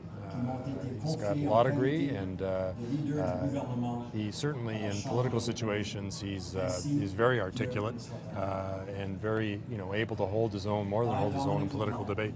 Do solemnly and sincerely promise and swear that I will truly and faithfully, and to the best of my skill and knowledge, execute the powers and trusts reposed in me as leader of the government in the House of Commons. And as much as 24 Trudeau was a familiar place for Justin Trudeau, 24 Sussex, or 24 Sussex, the Rideau Hall is a familiar place for Dominique Leblanc, because his father was Governor General. Well, two things to know about Dominic. He used to babysit Justin Trudeau when Dominic lived here at Rideau Hall, and Justin lived at 24 Sussex, just a 5-minute walk away. So, and they've become fast friends. The other thing to know about Dominic, as they were walking up and passing our position here, Jacques, Dominic looked over at me and said, "When are we having dinner?" So if he's got his priorities straight. He's a bon vivant, to be sure. But an extremely trusted friend of Justin Trudeau's. He's a very powerful man in this new government. He's a very capable politician. He's got that skill set. As I say, he's very articulate, very forceful in political debate, knows his files. He's somebody you're not going to trip up. You know, with the smaller cabinet, some positions have disappeared from the Harper era that had a fairly large cabinet. Interestingly, there is no Minister of Industry. James Moore used to have that, but there is no industry anymore. There is Ministries of Innovation, which I presume is probably going to be de facto the Ministry of Industry. And I think the titles are, they matter, right? Because of what I agree with you. I'm assuming the new industry ministry is in fact now called the Ministry of Innovation, Science, and Economic Development. But the key word is innovation, and certainly that has been a debate that has been going on among Canada's business community for some time, saying that Canada needs to do much better in terms of fostering innovation to make sure that we are taking the research that is being done in labs across the country and applying it to industrial processes and to making benefiting from all the research that is being done and funded in many cases by the federal government. So this says to me that Justin Trudeau thinks we can do a much better job and wants to have that minister really focus on innovation. You know, as we're watching this part of the swearing in, it's useful to talk about, again, people that weren't in that parade and who aren't in that room, and I'm thinking of Bill Blair, former police chief in Toronto, by any measure a star candidate for the Liberals, very high profile, and yet he's not in cabinet. What may come, and we will see this in maybe the hours ahead or the next day or two, the appointment of parliamentary secretaries, which is sort of a junior level. You're not in full cabinet, but you're one step above being a backbencher. And I suspect that a lot of these star candidates who didn't make it in, such as Bill Blair, will probably end up as a parliamentary secretary, usually in the areas of their own expertise, because that's where they're most useful to their ministers. And and the thing is that it's a good training ground for new politicians, as Bill Blair is. You don't have quite the profile nor the responsibilities, but there are many cases where I've seen parliamentary secretaries have as much profile as the minister, especially if they're better communicators. Oftentimes the government will prefer to trot out the parliamentary secretary because they can make the case better than the minister. And of course, if a minister is traveling a lot, domestically in the House of Commons, the parliamentary secretaries often play a role answering questions during question period. Well, and as we watch Navdeep Bains come up, again, he is going to be a very influential person in this cabinet. He is a personal favorite of Justin Trudeau's. They're very good personal friends, as well as anything else. And of course, Navdeep has got his liberal-colored turban on today, and we can expect to see that. And he's a former MP. He's very well liked in the Liberal hierarchy. Played an important role in policy development and in the last couple of campaigns. Interesting story, Tom. I spoke to Navdeep on Monday. Wanted to talk to him about cabinet speculation. And he couldn't get off the phone fast enough. It was clear. It said to me he was going to be in cabinet. He just didn't trust himself to talk to a journalist and not let it slip that he was going to be in cabinet. So, wise move on his part to limit that conversation.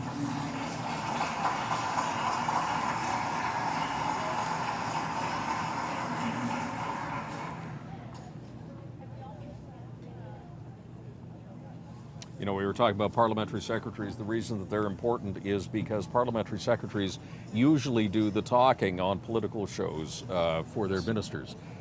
So the public gets to know parliamentary secretaries way more than they get to know the ministers. Or at least that's the way it used to be. It might still be the way. We'll see.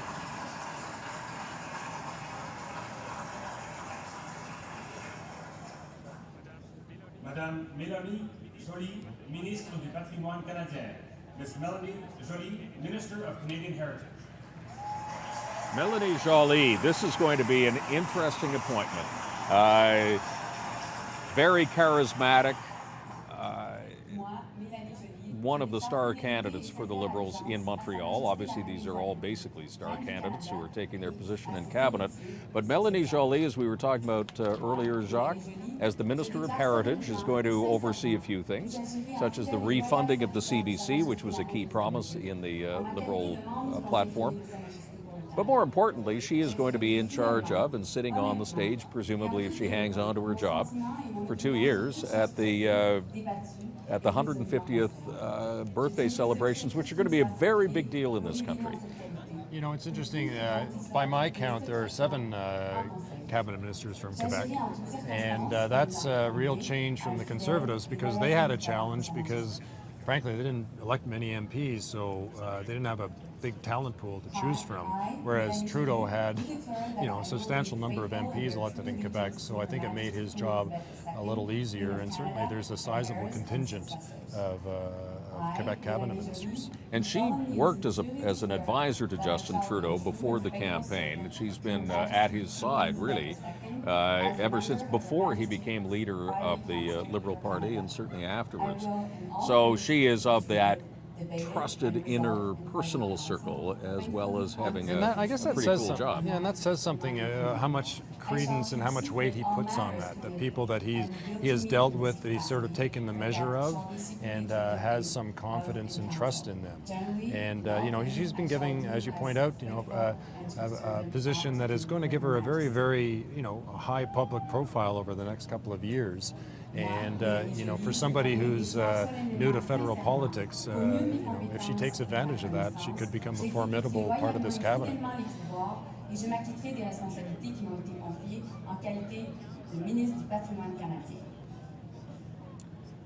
So of the 31-member cabinet, which includes Justin Trudeau, it's not exactly gender parity, but it's as close as we've ever been in Canada, 16 men, 15 women. Although I think the Liberals will argue that they would exclude Trudeau and say it's 15-15. So I'm sure there's going to be a lot of debate on whether it's true parity or not over the next few days. You know, some regional breakdown issues here. There's 2 cabinet ministers from Alberta, 1 from Saskatchewan, 1 from Newfoundland, 1 from Nova Scotia, 1 from New Brunswick, 1 from PEI, and 1 from the north. And Manitoba has 2 ministers. So what the Liberals are saying by this is that they are once again truly a national party as opposed to a party of just Ontario and Quebec. Monsieur William Francis Mono, Ministre des Finances. Okay, here comes Bill Morneau, probably the most important position in the entire government. The crowd here just learned about it, and there were a few gasps, but big applause as well. I, William Francis Morneau, do swear that I will be faithful and bear true allegiance to Her Majesty. And this is a new face for most Canadians. He doesn't have a high public profile. As we've said, he's got a high profile on Bay Street and in Canada's business and economic circles, much less so, I would argue, with the Canadian public. But that's about to change. It is, in a very big way. He's going to oversee $10 billion of deficits for the next 3 years and sketch out the plan for the infrastructure spending in this country. He is going to be very much the focus of everybody's attention in this town for the next 3 years. You know, just continuing on with the breakdown of the ministries. Only 3 cabinet ministers for British Columbia, which was a bit of a surprise. Quebec, 7 ministers. And Ontario, including Bill Morneau, gets 11 cabinet posts. Wow. So Ontario is the big dog, as is always the case. But interesting that every province in the country has a cabinet minister, which is important, and that is part of the cabinet decision-making process that is, I think, very difficult for prime ministers because you have to have that regional representation, right? That just wouldn't be acceptable, I think, to most Canadians if you had a province that was shut out from cabinet, because that's where your province really has to have a voice. And in the past, the Liberal Party couldn't have done that because they didn't have members in every single province in the country. Hello, Alberta. Yeah, they had landslide Annie McClellan in Edmonton, but other than she won by 11 votes, that's why they called her landslide Annie. But they were shut out of Manitoba for a while. They couldn't have put together a truly national government, and they've been able to put together a national government in a way that even Stephen Harper was never able to do. No, Stephen Harper never had representation in Newfoundland, and therefore, you know, you have to think that if you're a federal political leader and you win an election, you must breathe a huge sigh of relief if there's MPs elected in every province, because at least that part of the job becomes somewhat easier. You know, one of the interesting things, Tom, about Bill Morneau too, is that the Liberals have said that one of the things they're going to do, and they're not going to be spending money, they're going to be doing a wholesale review of a lot of the tax credits, boutique tax credits that the Conservatives love to dole out, everything from child fitness tax credits to public transit tax credits. And they're promising to look at them to see whether, A, they're effective, how much money we're spending on them, and whether they might want to move in different, deliver tax relief in a more broad-based way. And of course, he's going to have to institute very quickly, as you pointed out through Ways and Means motion, the big tax cut for the middle class, and also a tax hike for Canada's top 1%. in many ways, this man here, Bill Morneau, has the fate and the future of Justin Trudeau's political career in his hands. If he falters or fails as the finance minister, so does Justin Trudeau. If he succeeds, then Justin Trudeau defies the skeptics. Basically. And you've got to be certain about that choice, because that is a job that doesn't shift hands very often, right? Look at Jim Flaherty. I mean, that was his until he decided to resign. So this is not something where you appoint somebody and a year down the line you say, "Well, I'll give somebody else the job." So, as you say, they're investing a heck of a lot of trust in Bill Morneau, because the economy and the fate of the middle class was front and center in the Liberal campaign, and they simply have to deliver on that if they're going to have any chance of success or repeat the success in the next election. Diane Leboutillier sort of flew under the radar for a lot of people, although she is obviously, once again, as they all are, superstar candidate. She certainly was that for them in Quebec. As revenue minister, it is not a high-profile ministry. We're not, as the public, going to see a lot of her. But her job, nevertheless, is one of those extremely important ones, and she is one of 7 ministers from Quebec, and that really is perhaps more important than anything else at this point. Well, it's one of the things I think will be a challenge is that the Liberals want to raise the taxes on Canada's top income earners, and of course they are the people that can hire very sophisticated and smart tax accountants to try to find ways to get around those new tax hikes. And I mean, I think that's going to be something they're going to be looking at. Certainly Justin Trudeau came under a lot of flack when he said that a lot of high-income earners are using the small business tax loopholes to minimize their tax load, and that's something I think you can expect the Liberals to take a look at to see whether in fact money being earned by high-income earners is being taxed at the marginal tax rates that we believe they should be taxed at. And we already have a problem in this country with offshore tax cheats. Yes. That's been well documented over the past couple of years, and that's going to fall into her hands as well. And questions about whether there are enough resources in terms of the auditors that Revenue Canada does have, and whether they are putting enough effort into trying to find out how much money is parked offshore and how much tax is being evaded every year through those kinds of loopholes and mechanisms.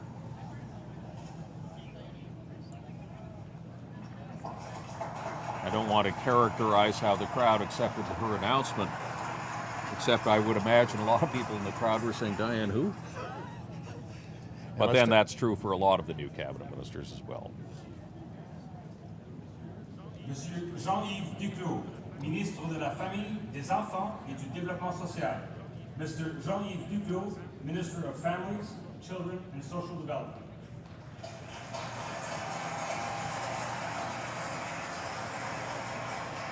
And this is another, certainly a star candidate for the Liberals in Quebec. Jean-Yves Duclos was economics professor at Laval University, very well regarded in the economics world, and was actually brought to Ottawa during the campaign to talk about the cost of the Liberal platform. Spoke at the National Press Theatre, and but he's not been given an economic portfolio. So more in the area Well, this of is social policy. It's a new portfolio, the Minister of Families, which we haven't seen before, renamed, and it probably presages a direction of the Liberal government. I mean, we heard a lot in the Stephen Harper government about families, but they never had a families ministry. Now we've got a families ministry. And maybe it's a signal about family-friendly policies in terms of compassionate leave if you have to take care of a sick spouse or infant. I know they were talking about changes to the EI system to facilitate that kind of thing. So, certainly, that whole emphasis on the middle class, I would think that Jean-Yves Duclos is going to have a role to play and to make sure that the Liberal policies do help middle class families. I will, in all things to be treated, debated, and resolved in private council, faithfully, honestly, and truly declare my mind and my opinion. I shall keep secret all matters committed and revealed to me in this capacity, or that I shall be secretly treated of in council. Generally, in all things, I shall do as a faithful and true servant ought to do for Her Majesty. Moi, Jean-Yves Duclos, je promets. And Jacques, it's not just families, but it's also children and social development. I don't know whether this replaces the HRSDC, Human Resources, that long title. Which is a huge ministry. Huge ministry.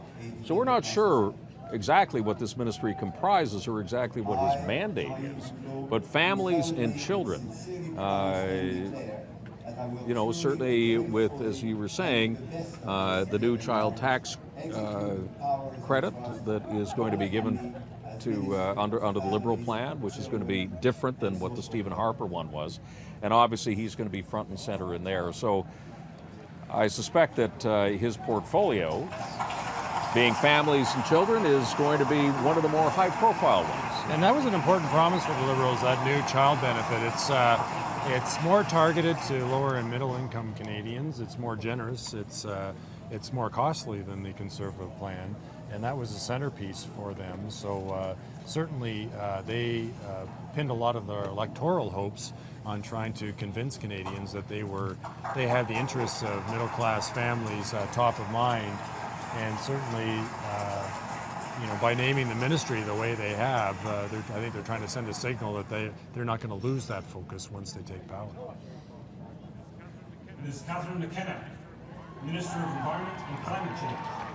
Madame Catherine McKenna, Ministre de l'Environnement et du Changement Climatique. Okay, this is a popular one here with the home crowd. I mean, these are a lot of Ottawa people here. She's elected from Ottawa. She is a favorite of a lot of people in the party. And as she takes her oath, not only for her cabinet position, but as a member of the Queen's Privy Council, it's worth noting that her title is not just Environment Minister, but Minister of Climate Change. And so whatever deal is worked out with the provinces in terms of setting goals and whatever economic fallout there is from that, it is all going to fall on her shoulders. She is going to be a very high-profile minister in this town. And can you imagine the workload for her in the next few weeks? Because they've got that Paris meeting where they say they're going to show up in Paris with a plan. They're going to bring in all the premiers there. So I would think starting this afternoon, she's going to be on the phone to provincial premiers saying, look, we've got to come up with a national plan, substantive. I mean, the Liberals have made it clear they want to have a substantive plan that's really going to attack our greenhouse gas emissions. And that's a tough task, even if you're formulating the plan on your own. But then to throw into the mix that you have to get 10 premiers on side, I can only imagine how difficult that's going to be. But I think it's a profound signal that they added climate change to the title of the portfolio. That says to me that, I mean, this is frankly the Environment Department, I know some bureaucrats who work there who have been very dispirited under the Conservative regime, felt that they were just treading water and really not, moving many of the files. So I think that's got to give them some hope that this is going to be a government that's very, very proactive when it comes to the environment and on climate change. Well, and certainly one of the people that she is going to interact with right away is Angela Merkel, the Chancellor of Germany, who has been very critical of Canada on the environmental front in the past. She is the most powerful woman in Europe right now, one of the most powerful women in the world. And Catherine McKenna and Angela Merkel, I think, are probably going to be talking in the very near future. It's interesting to look at her. She was the captain of a varsity swim team at the University of Toronto. There's a fact that means absolutely nothing, but the other thing she's going to have to do is we talk about how she's going to have to work with the provinces. I think she's going to have to work with the international community to restore Canada's credibility when it comes to the climate change file, because I can tell you, having covered former Prime Minister Stephen Harper on many international trips, there was a huge credibility gap when it came to our record on climate change. We were really seen as a climate laggard at all kinds of international forums. So I think she's got to battle that perception, and the only way they're going to effectively battle that is to come up with a robust plan that says Canada is taking its international responsibilities seriously when it comes to climate change. I'll tell you one other thing about Catherine McKenna. I've gotten to know her very well over the years. If you're ever sitting next to her at a dinner party, be prepared, because she is one of the most passionate speakers you could possibly imagine. You're pretty well exhausted by the time dessert rolls around. So she's not laid back at all. In this portfolio, that's what you want, I would argue, right? Yeah. This is something, you're going to have to push against a lot of forces and a lot of opinion that, there's a lot of forces in this country that know that the substantive change on trying to restrict our greenhouse gas emissions is going to make big changes to our economy and how the kinds of economic growth we're going to benefit from in the future. So you're going to have somebody who's passionate. Okay, here's the only guy who has a Star Trek ship named after him. It's the USS Garneau. It's in the movies, Star Trek movies. Look it up. The first astronaut to serve in a federal cabinet in Canada.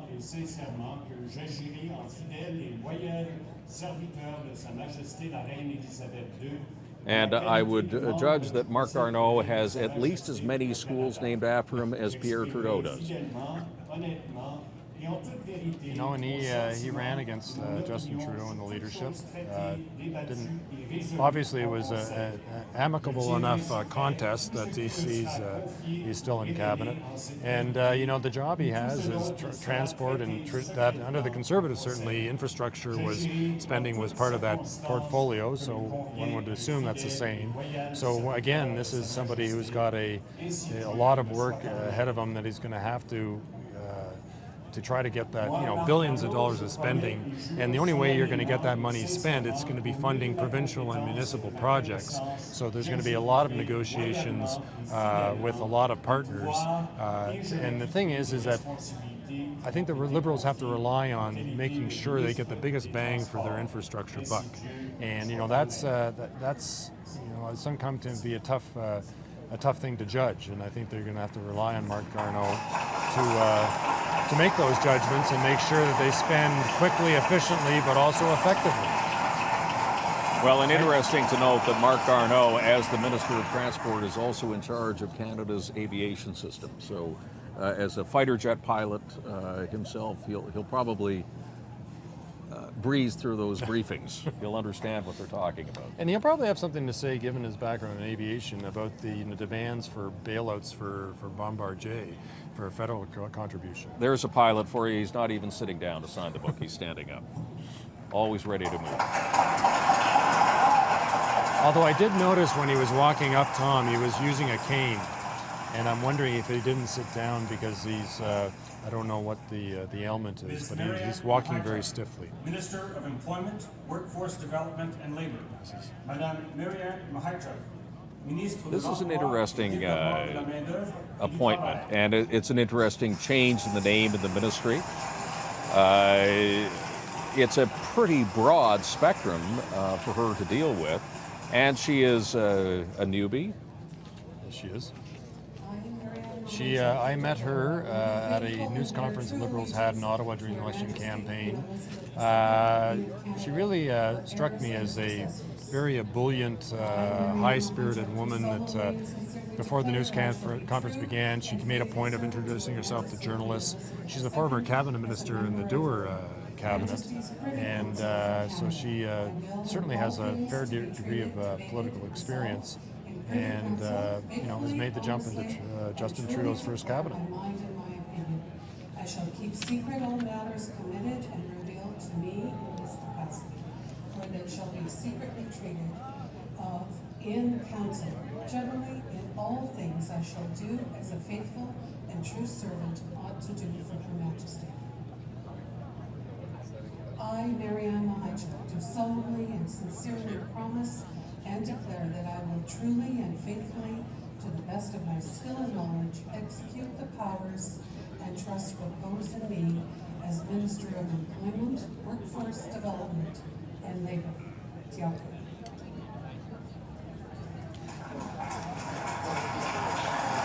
Employment, Workforce Development, that sounds like training, and Minister of Labour, which used to be a separate ministry. So as he's cut down the number of ministries that they've got, they've had to combine a few, and this is clearly one of them that they've done. And workforce development, I think, is a key, because of course there's lots of concern about the mismatch between our educational systems and the kinds of jobs that are developing in our economy. And I think that's certainly under the Conservatives that was a concern, and clearly the Liberals share that concern. And I think one of the things she's going to be tasked with is to try to make sure that there's a better congruency between the kinds of university and college programs we have and the kinds of students we're turning out and the skills that they have and the kinds of jobs that we have in our economy. I, James Gordon Carr, do swear that I will be faithful and bear true allegiance to Her Majesty Queen Elizabeth II, Queen of Canada, her heirs and successors, so help me God. I, James Gordon Carr, do solemnly and sincerely swear that I shall be a true and faithful servant to Her Majesty Queen Elizabeth II as a member of Her Majesty's Privy Council for Canada.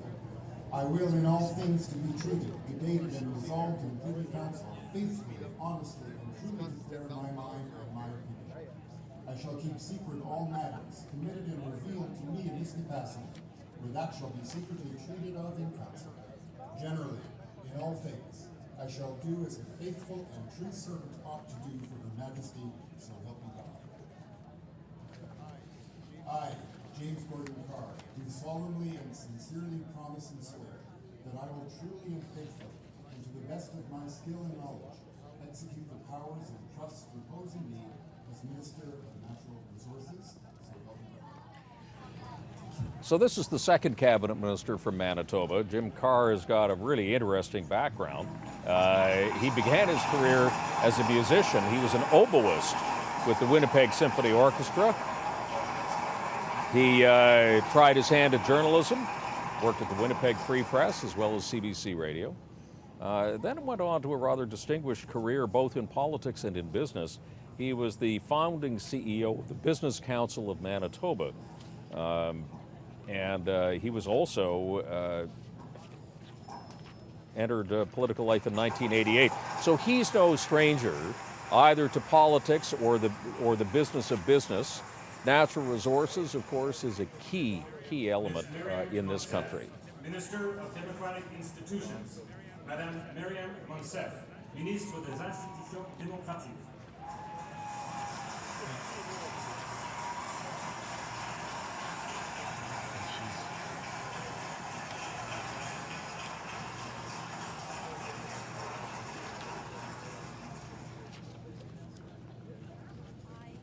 I, Marianne Monsef, do declare that I will be faithful and bear true allegiance to Her Majesty Queen Elizabeth II, Queen of Canada, her heirs and successors.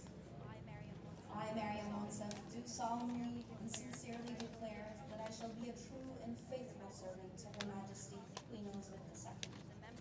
As a member of Her Majesty's Privy Council for Canada, I will in all things to be treated, debated, and resolved in Privy Council, faithfully, honestly, and truly declare my mind and my opinion.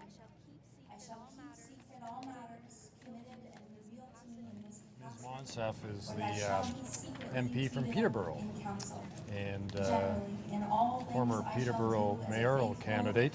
And also the first person born in Afghanistan. Speaks Farsi, English, and Dari. I, Mariam Monsef, do solemnly And you know, as Minister of Democratic Institutions, as we've been talking about, Tom, she's got the Liberals have a very ambitious agenda about sort of freeing the reins for MPs. You know, and I think it goes to that point. I think if Justin Trudeau really wants to utilize the talent in his cabinet, he's got to be able to create a parliament where there's much more free-ranging debate and where MPs feel that they can have some form of influence over government policy. And he's turning to Mariam Monsef as the one that he wants to shepherd through those changes that could you know, lead to a very different way of doing politics in Ottawa. Her roots go very deep, and of course Peterborough was the former riding of Dean Del Mastro, the disgraced and briefly imprisoned spokesman for the parliamentary secretary of the Prime Minister. And a practitioner of the kind of politics that the Liberals really said that they were not going to practice. You know, very hyper-partisan, very, you know, kind of attack dog politics. And they say they're going to change that. So Kent Hare from Calgary is Veterans Affairs. We're listening. He was paralyzed in a drive-by shooting. And so help me God. I, Kent Hare, do solemnly and sincerely swear that I shall be a true and faithful servant to Her Majesty Queen Elizabeth II. And you know, there's somebody who's got another tough job ahead of him. He taking over Veterans Affairs, of course, with all the changes in veterans benefits over the last few years, that was not well received in the veterans community. It was a huge problem for the Conservatives. I mean, Julian Fantino did not handle that portfolio well. Aaron O'Toole was brought in to try to, you know, make peace with veterans, had made a bit of progress, but a lot of Canada's veterans are going to be looking to this man that we're seeing right now to make pretty profound changes about how Canada deals with those who have served in our armed forces. He's a longtime politician in Alberta. He's got deep roots in Calgary. He served in the Alberta legislature for a number of years. He was named as one of the 20 most compelling Calgarians to watch by the Calgary Herald. No wonder, considering what he has achieved against all odds. And you're right, he is now in that extremely sensitive portfolio of trying to win back, if you want, the support of veterans across this country. So he walks in with a clean slate. And I think if anybody can understand the predicaments of those who were wounded in battle, it'd certainly be Kent Hare.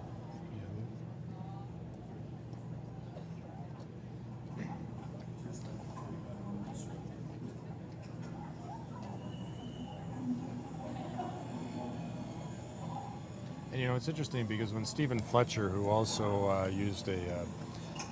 was in a wheelchair, and when he came to Parliament Hill, I think it opened a lot of eyes about how accessibility is a huge issue when it comes to Parliament Hill, and so I think Kent Hare may benefit from that, because certainly a lot of measures were taken to make the Hill more accessible for politicians or any member of the Canadian public using a wheelchair.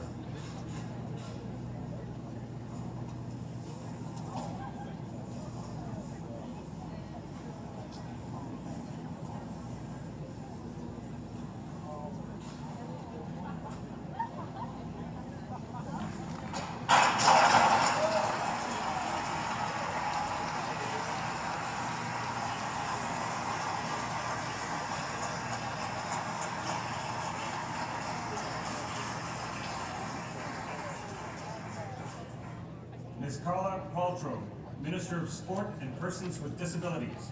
Madame Carla Qualtrough, Ministre des Sports et des Personnes handicapées.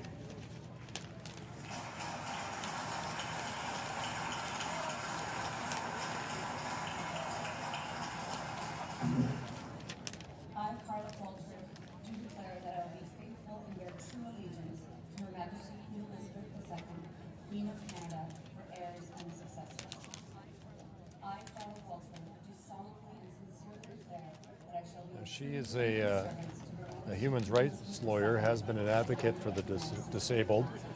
She's visually impaired, and now is taking over a portfolio to deal with disability issues. And you can see most have been reading off of the card, being held up by the clerk. She is obviously needing to have it a little bit closer, which is something I understand. And the these font days. size is much bigger on her attestation. Yeah.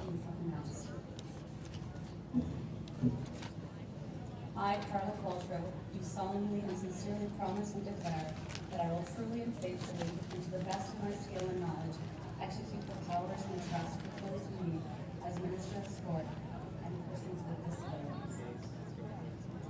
And it's an interesting combination of portfolios, sport and disability, all under the same umbrella. So everything from the Olympics to CNIB. And she was involved in the Paralympic movement, which might explain the grouping of those two areas. And she was named as one of Canada's most influential women in sport, not once but 6 times.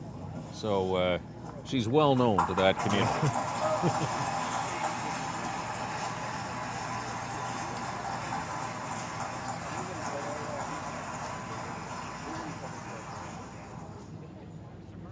Mr. Harjit Singh Sajjan, Minister of National Defense.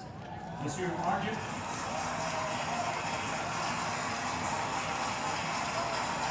Well, by the applause here, this is a popular choice. A former retired lieutenant colonel in the Canadian Armed Forces. He is a combat veteran. He was deployed to Bosnia, served 3 separate deployments to Afghanistan and Kandahar. He worked for the Vancouver Police Department in the Guns and Gangs unit. After a couple of years in Ottawa, we'll have to ask him what's been tougher. Fighting crime on the streets of Vancouver. Well, he also is a recipient of the Order of Military Merit, and that is one of the military's highest recognitions. So long before he got into politics, the military viewed him as a real hero within their own ranks. You know, and he certainly is well liked in Liberal circles. Many people I've spoken to the last few days say he's very highly regarded, especially in British Columbia. He was described to me as a person with just, lots of integrity, very capable man, and being given, a big job, because of course Justin Trudeau wants to withdraw our F-18s from the fight against ISIL, but he wants to beef up our training commitments over there, so that's going to be a challenge. Also wants to explore, restoring Canada's role in peacekeeping around the world.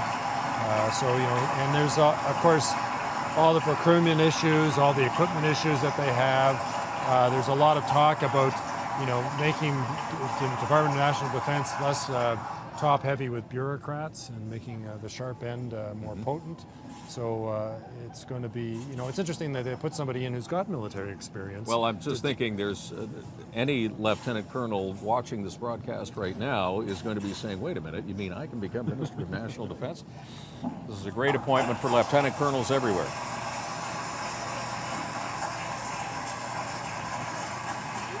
Yeah, he's going to be giving orders to generals that were giving him orders a few short years ago.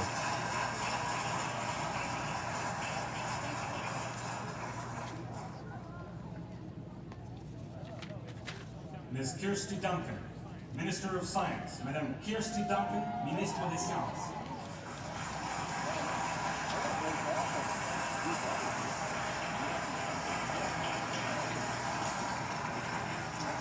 Ms. Duncan has been in Ottawa for a few years as a Liberal MP.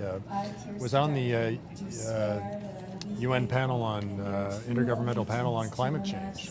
Very, very smart individual, and as you know, as I say, has been in the House for a number of years as a Liberal MP. I, Kirsty Duncan, do solemnly. She's respected worldwide. She's has lectured all over the world for such organizations as the National Geographic Society, the government of Japan, the Young Presidents Organization, which is a group of presidents and CEOs under the age of 40.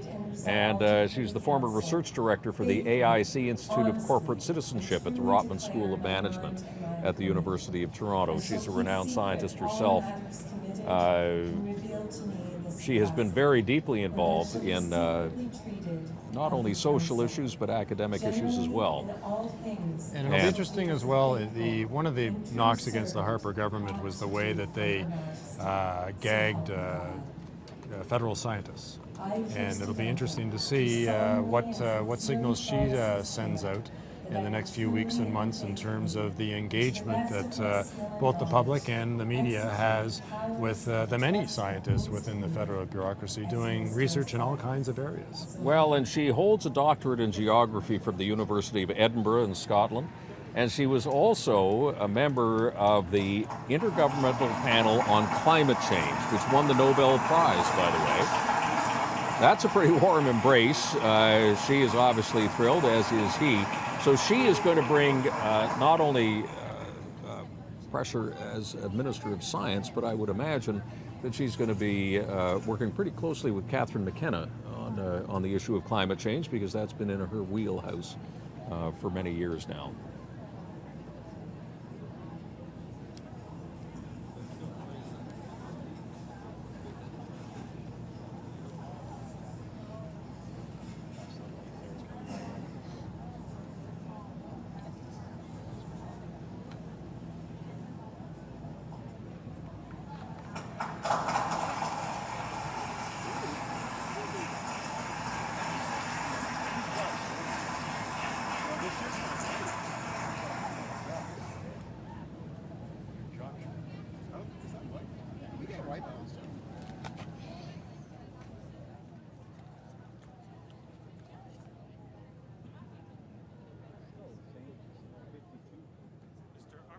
Mr. Amarjit Sohi, Minister of Infrastructure and Communities. Mr. Amarjit Sohi, Ministre de l'Infrastructure et des Collectivités.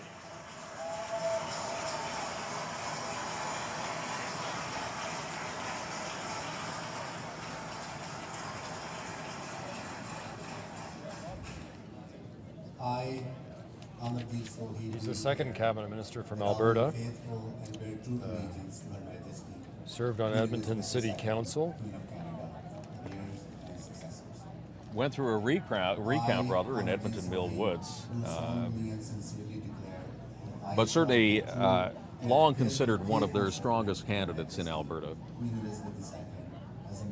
And interesting that both cabinet ministers from Alberta are representing visible minorities. Yes.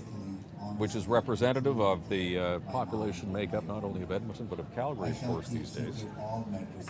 Although if you're a Liberal being elected in Alberta, you had I think a 50% chance of getting into cabinet by these numbers. Generally, in all things, I shall do as a faithful and true servant ought to do. He's a prominent member of the Punjabi community in Edmonton and has been for many years. Served, for example, on the Punjabi Cultural Association, the Arts Association, and the Police Chief's Indo-Canadian Liaison Committee, so deeply involved in his community at the same time. He's also, you know, we've talked a lot in the campaign about the municipal agenda, what the cities need going forward, and this has been his area of expertise and passion, really, in Edmonton for some time, and now as the Minister of Infrastructure, he can actually now do something about it, whether it's putting more money into transit. And this might be a change. You know, does this say that he's going to be the one in actually spending all that infrastructure money? Because we assumed, because under the Conservatives, that had been part of the purview of the Transport Ministry. So is he going to be in a supporting role in that? Is he going to be the lead on putting that money out? Yeah, one assumes he will be in the lead. as Minister of Infrastructure. I mean, he's got to work closely with the other ministries to make it all work. But he's in charge of the 100 of that deficit for the next little while. And while he was in Edmonton, he was very vocal in terms of trying to get funding for infrastructure for Edmonton. Because of course, in Alberta, during the oil boom, that was a huge issue because the economic growth was far outstripping much of the infrastructure for that province. So you have to imagine he's very, very well aware of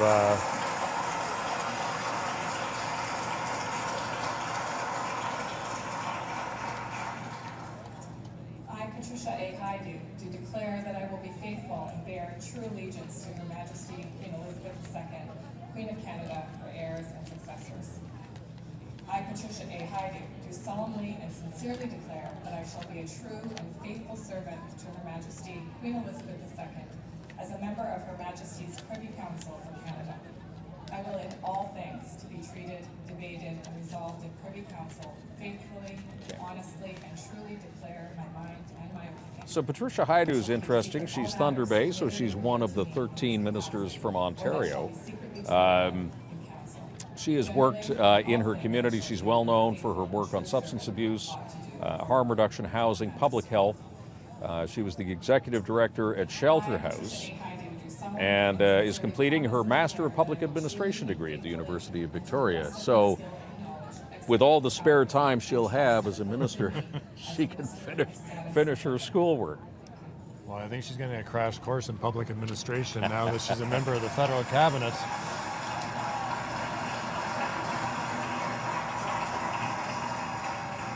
And I'm told she's a great graphic designer, so we may see some artwork coming from her at some point as well.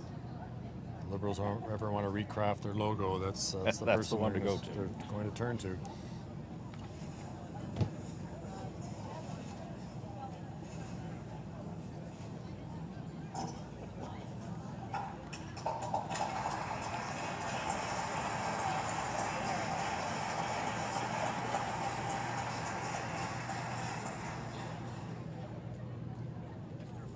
Mr. Hunter Tutu, Minister of Fisheries, Oceans and the Canadian Coast Guard. Monsieur Hunter Tutu, Ministre des Pêches, des Océans et de la Garde côtière Now canadienne. here's a person that's well known in Nunavut, politician in that territory, but he's... I think what's remarkable about him, Jacques, is that this is the first time that a Minister of Fisheries and Oceans, which is a very important portfolio, certainly for Eastern Canada and Western Canada, for those coastal communities, first time we've had somebody from Nunavut, which reminds us, of course, that there's a fishery up north as well that we tend to forget about. But well-respected member of his community up there, public administration. I believe he served as a speaker in the Legislative Assembly in Nunavut. Yeah. Servant to Her Majesty Queen Elizabeth II as a member of Her Majesty's Privy Council for Canada. I will in all things to be treated, debated, and resolved in Privy Council faithfully, honestly, and truly declare my mind and my opinion. I shall keep secret all matters committed and revealed to me in this capacity, for that shall be secretly treated of in council.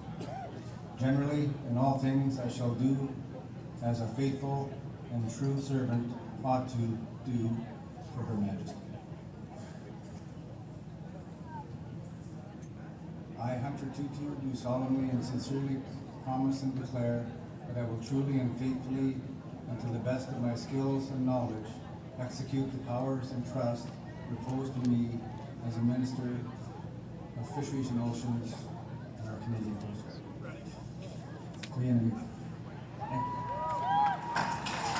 So he's Fisheries and Oceans, but he's also in charge of the Coast Guard, which gives him a quasi-military role as well. Interesting thing to note about Hunter Tutu is that he's plays the great Canadian game, and I'm not talking about hockey, I'm talking about curling. He's a great curler, and he says he loves watching hockey, which is not a surprise considering that his cousin, Jordan Tutu, is NHL caliber player. So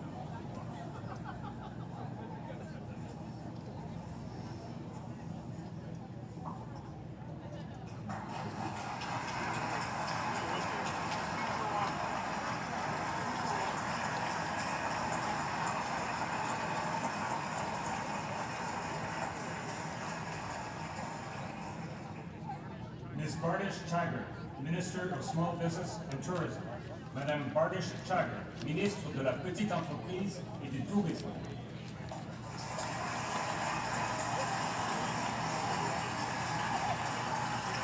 She's the newly elected MP from Waterloo, Ontario. And I would judge was on nobody's list, on the guessing list.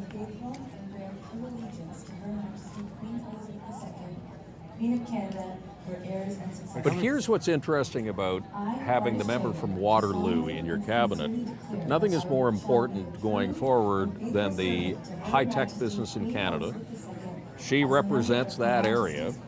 Small business is what most of them start off as, and they want to become big business. She is in the sweet spot, really, of the new economy in this country. And she graduated from the University of Waterloo, which is well known for its connections to the high-tech sector. She graduated with a Bachelor of Science, and so certainly she's just from the fact that she was educated there, that she lives there, she has to be very knowledgeable about the issues facing Canada's high-tech sector and the kinds of, and you can expect them to be a pretty potent lobbying force on this government in terms of looking for the changes. And I did a story about this a little while ago, and they say they're not huge changes, but just little tweaks can have an outsized impact on the establishment and the growth of high-tech industries in Canada.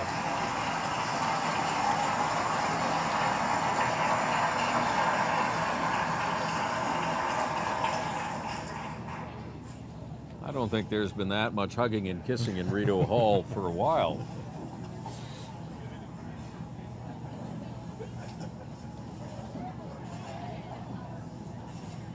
Interesting, the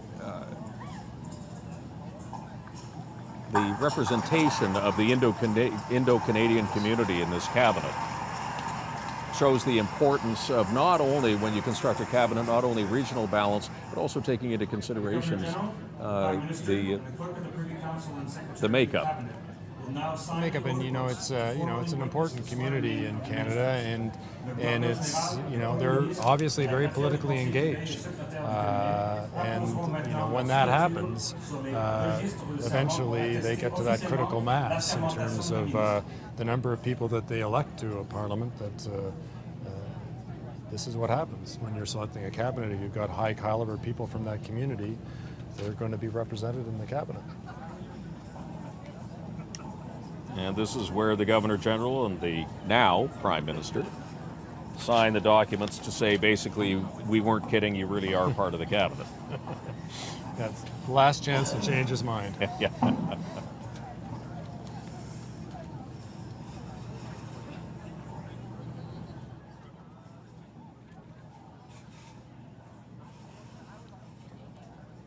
You see the media savviness of Justin Trudeau, glancing up to make sure that the cameras makes eye contact with the photographers before he signs. Just there. Yeah. Well, he grew up from the time he was a little boy with cameras all around him. So he is of that generation that really gets it. And we'll see that later on, because he's supposed to come back out and interact with the crowd. And we should try to count the number of selfies that he takes with the members of the crowd.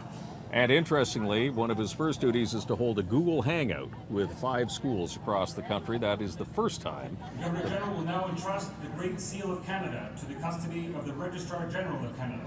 Le gouverneur général confiera maintenant le Grand Sceau du Canada à la garde du Registraire Général du Canada.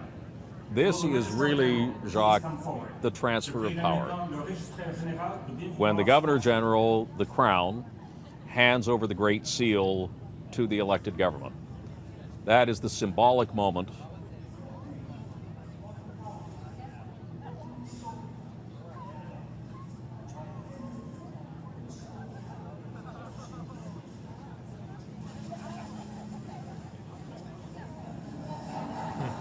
Don't drop it, I think he's saying.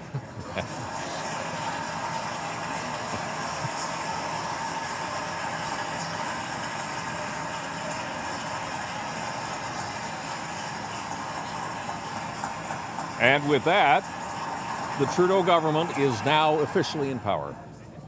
Ladies and gentlemen, will you please rise and join the members of the Crosstown Youth Chorus and Dr. Garth Hampson in the singing of the national anthem.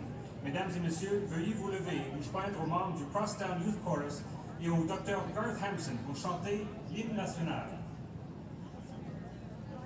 I love these little touches that they've had in this ceremony.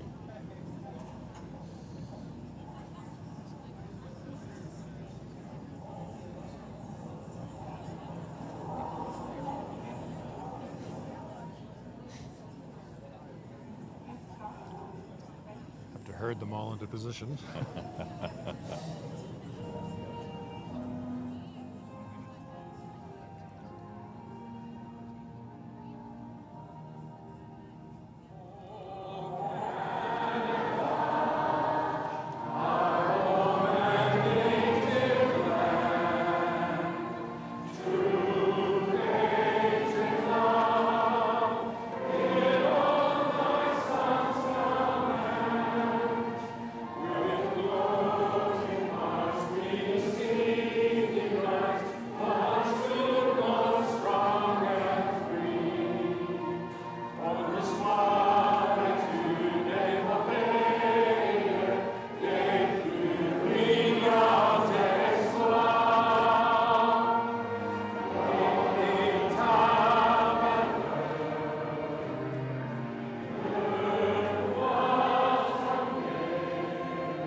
And so we have come to the end of the ceremony.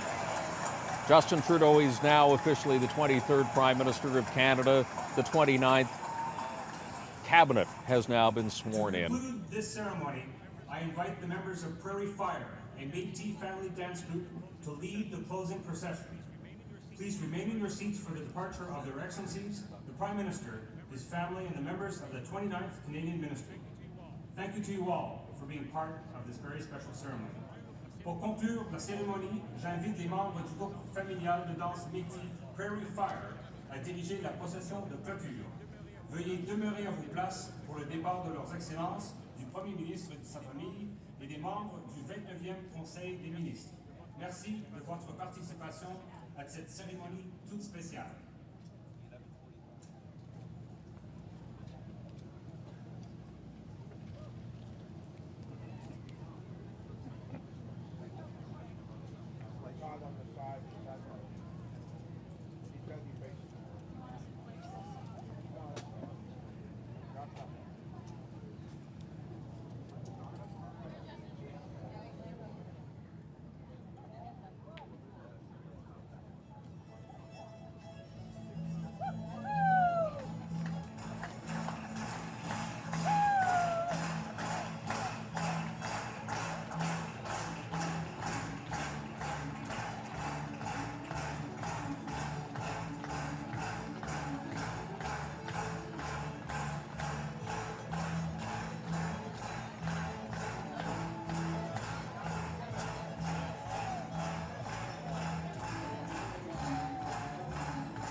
Well, that's about as happy an exit as I've ever seen from any ceremony at Rideau Hall. But you know, now the hard part begins, and that's governing. It begins now, and they've got a big agenda ahead of them, as you pointed out. What an extraordinary moment! Not only for those involved, but for the country. What an incredible day this has been. Sunshine in November, yes, here in Ottawa. Who would have thunk it? Big crowd. is getting into the spirit of the jigging that's going on right now. So here's what's going to happen.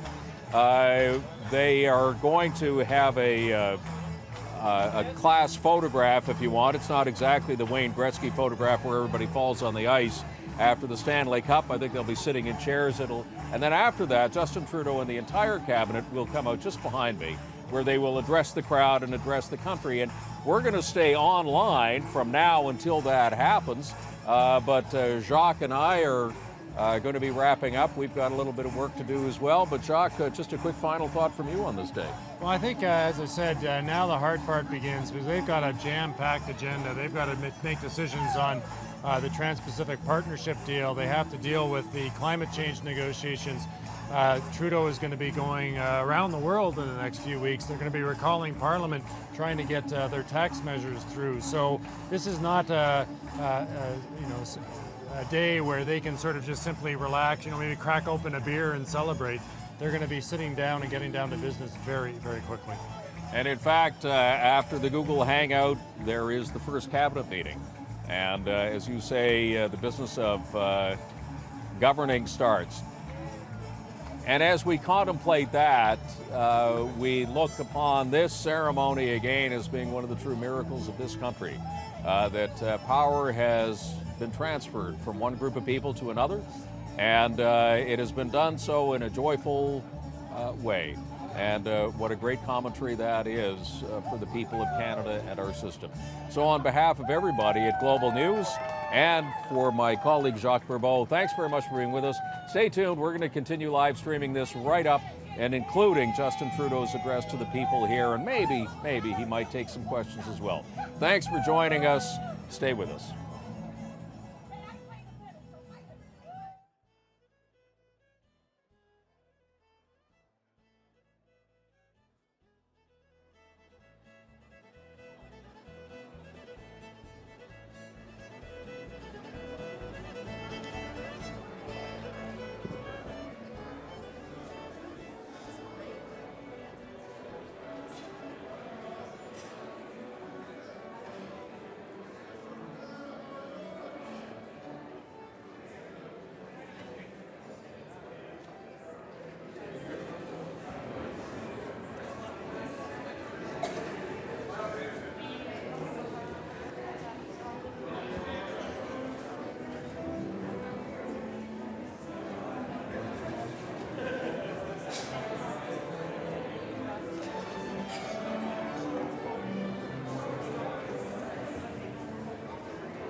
It's right there.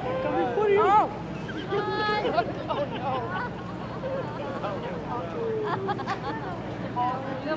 That's an extreme close-up. This will cover your head.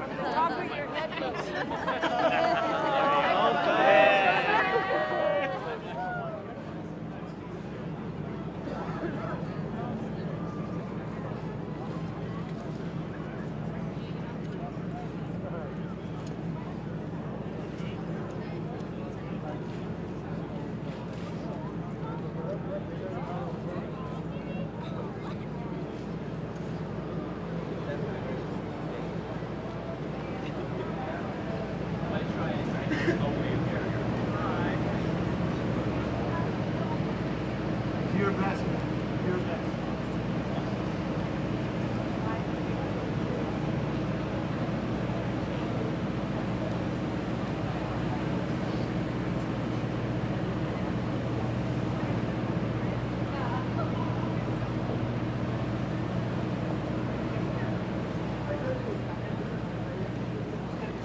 bus.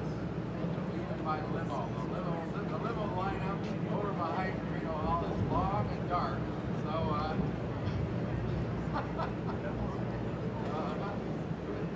it was a nice start, though.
a heart. Everybody make a heart.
Advance here.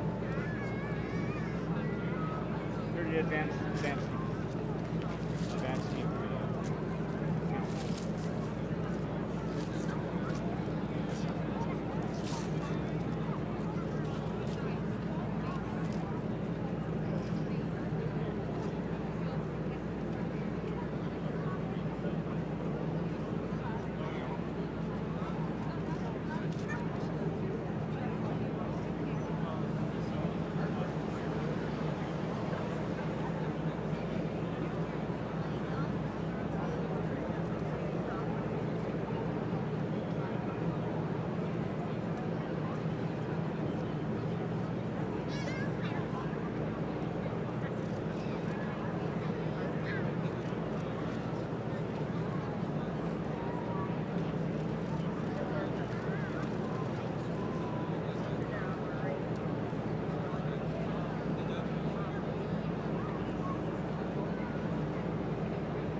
Dominic, are you behaving? What do you think of me?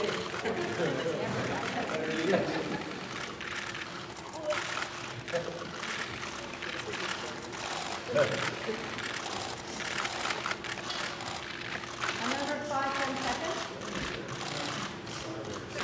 Take a second. It's a terabyte. It's a terabyte. Thank you so much. Thank you.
around this way.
Ambassador, do you have time for a quick chat with John Martin?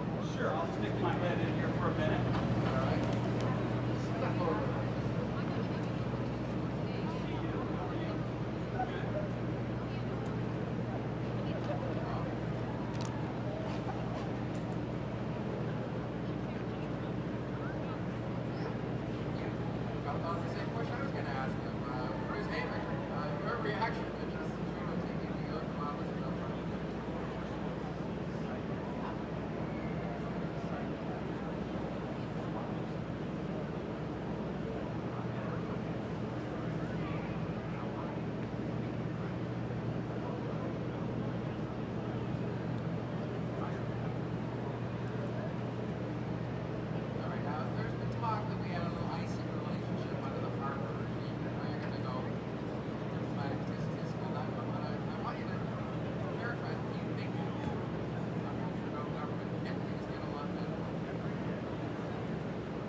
Hey! Oh my god.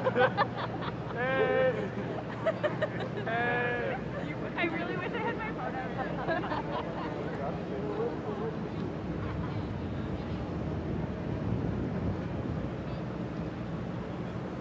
Absolutely. There's not much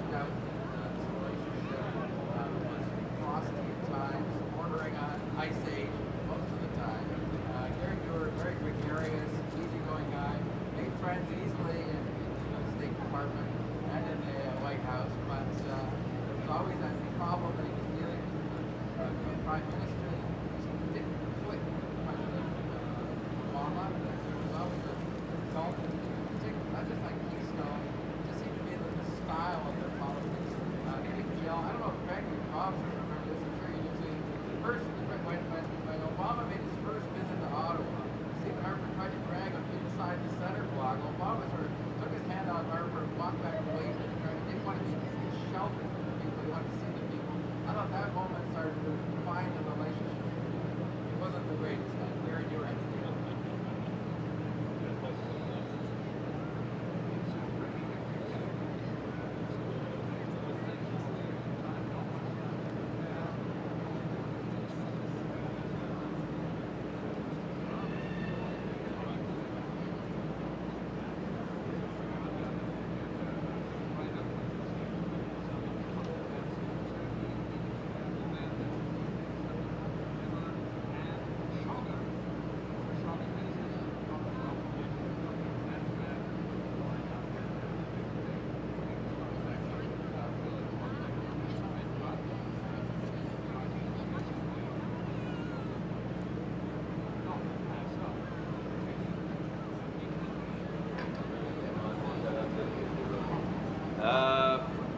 Nos clients sont toutes parties.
Are they ready? They're all ready. Great.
Merci d'être ici aujourd'hui, tout le monde. C'est un grand plaisir pour moi de présenter un Conseil des ministres qui ressemble énormément au Canada.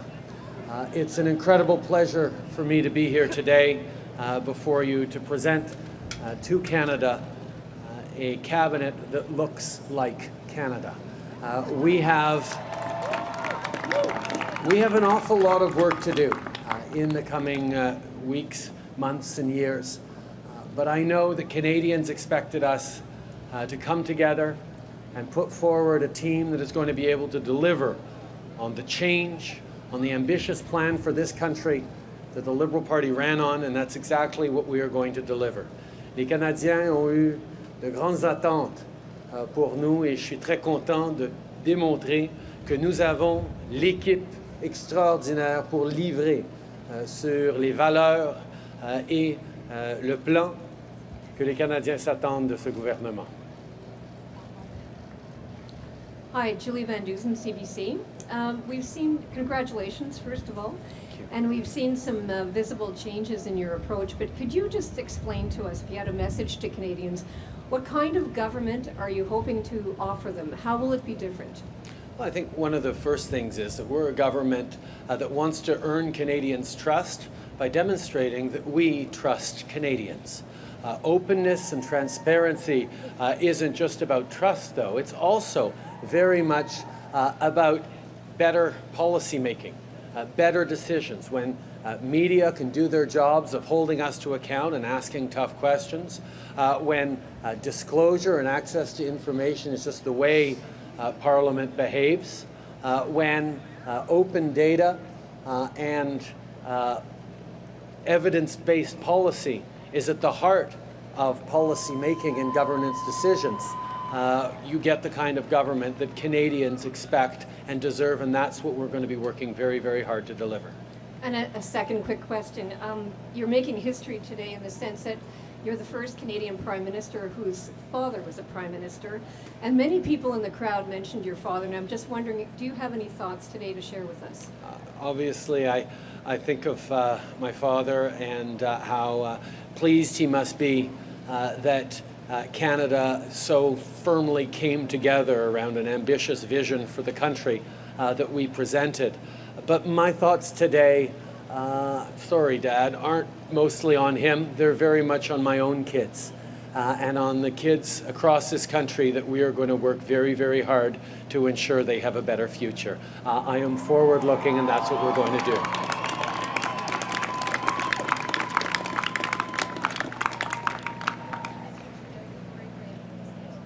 News.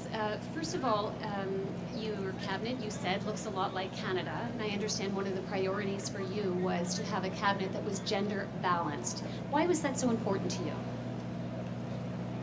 Because it's 2015.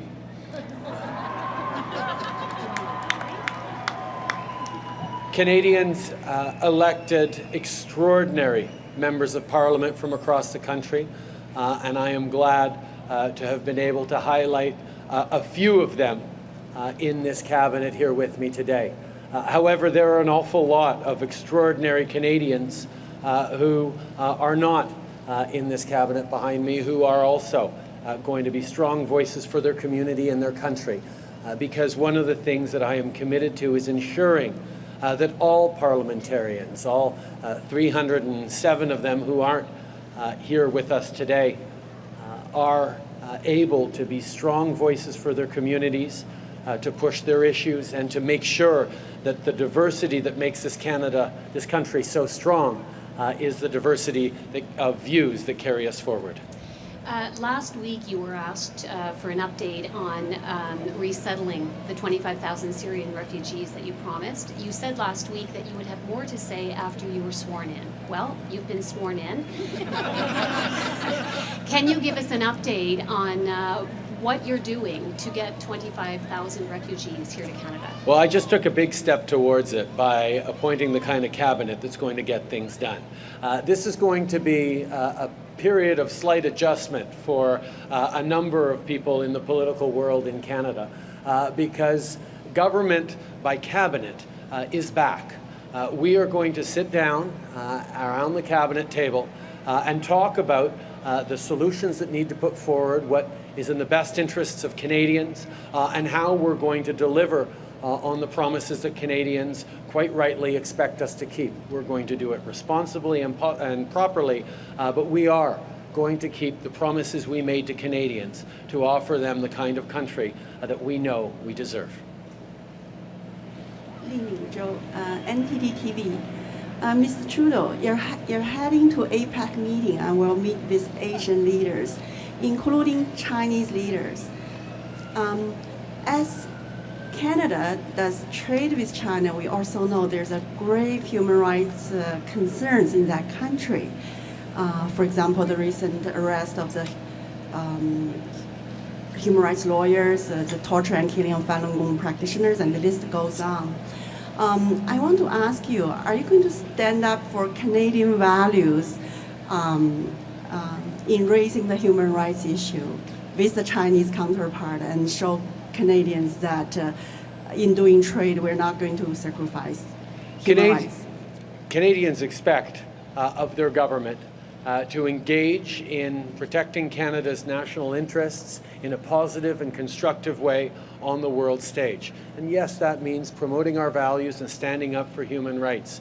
And it also means ensuring that we can be a productive voice on the world stage to improve relations, to improve economic growth and opportunity for all, but also to have frank and open conversations with our friends and trading partners. And Canada will continue always to be a strong and positive voice on the world stage, building the kind of future not just for Canadians but for everyone on this planet that we know people expect.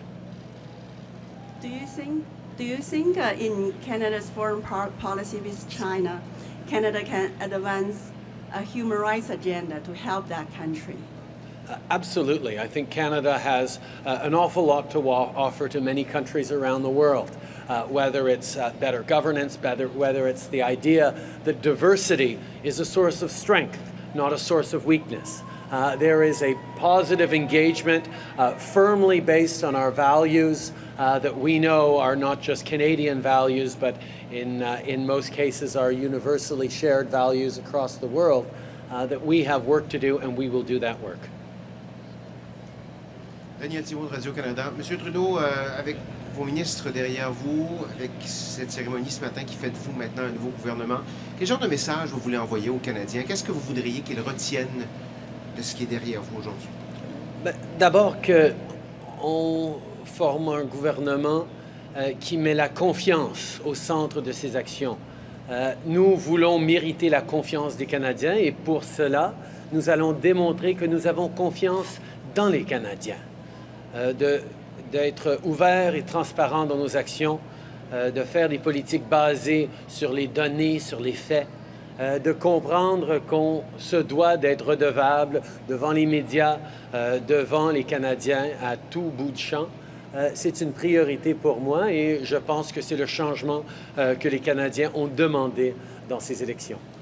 Maintenant, vous allez avoir votre première rencontre du Conseil des ministres cet après-midi. Vous allez établir, je présume, une série de priorités. Qu'est-ce que vous voulez? Quelles sont vos priorités? Qu'est-ce que vous voulez accomplir d'ici le 31 décembre 2015? Une des premières discussions qu'on va avoir, ça va être sur le retour du Parlement. Moi, j'aimerais bien qu'on ramène le Parlement dans les premières journées du mois de décembre, mais ce sera une discussion que nous allons avoir en cabinet pour confirmer la date. Mais comme j'ai dit tout au long de la campagne, une de nos premières priorités, notre première priorité, va être de baisser les impôts pour la classe moyenne en demandant aux mieux nantis, aux 1% des plus riches, d'en faire un petit peu plus. Et c'est ce que nous allons présenter comme premier projet de loi. Mr. Trudeau, Brian Fraser on behalf of CKDJ 1079, and it's no secret that a lot of students around the country go into tremendous amounts of debt coming out of their post-secondary education. I was wondering, now that you've been sworn in, if you have any plans to maybe reduce the load that those students have to bear. We know that the future of our country is deeply wrapped up in a positive future for our young people.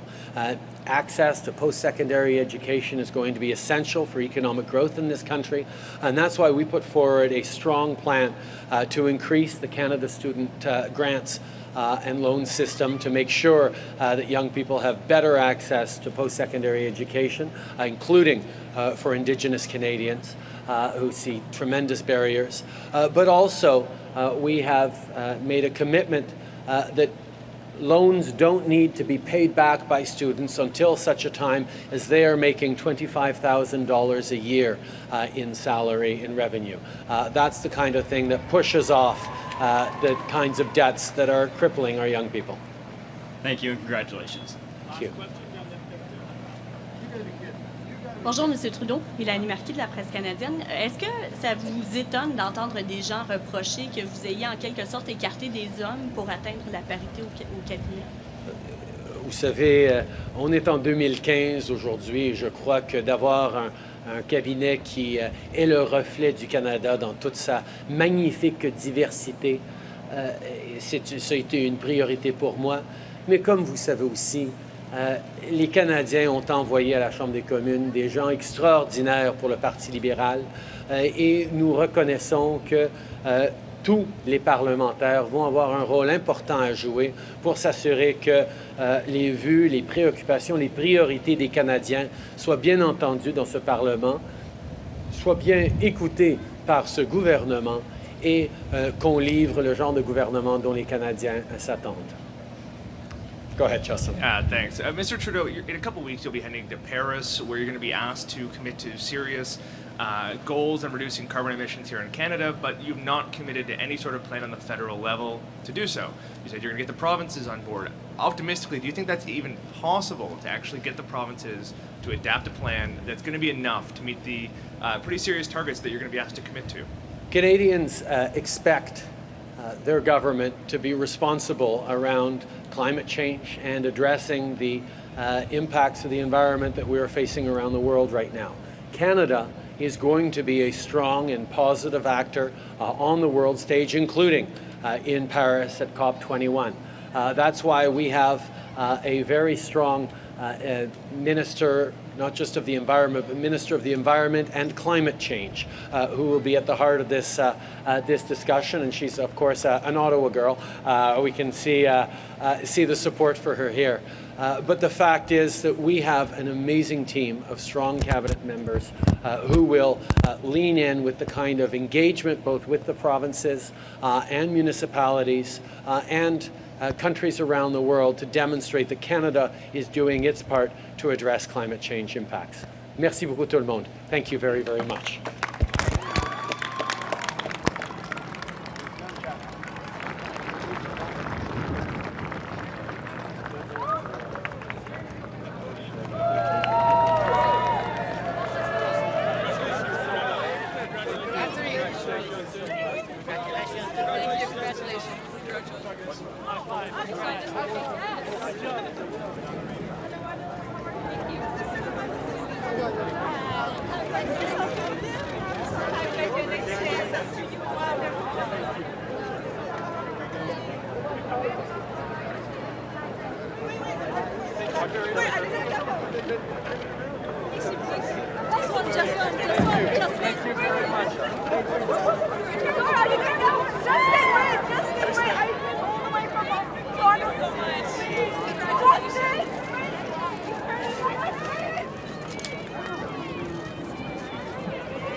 Don't forget your receivers, guys.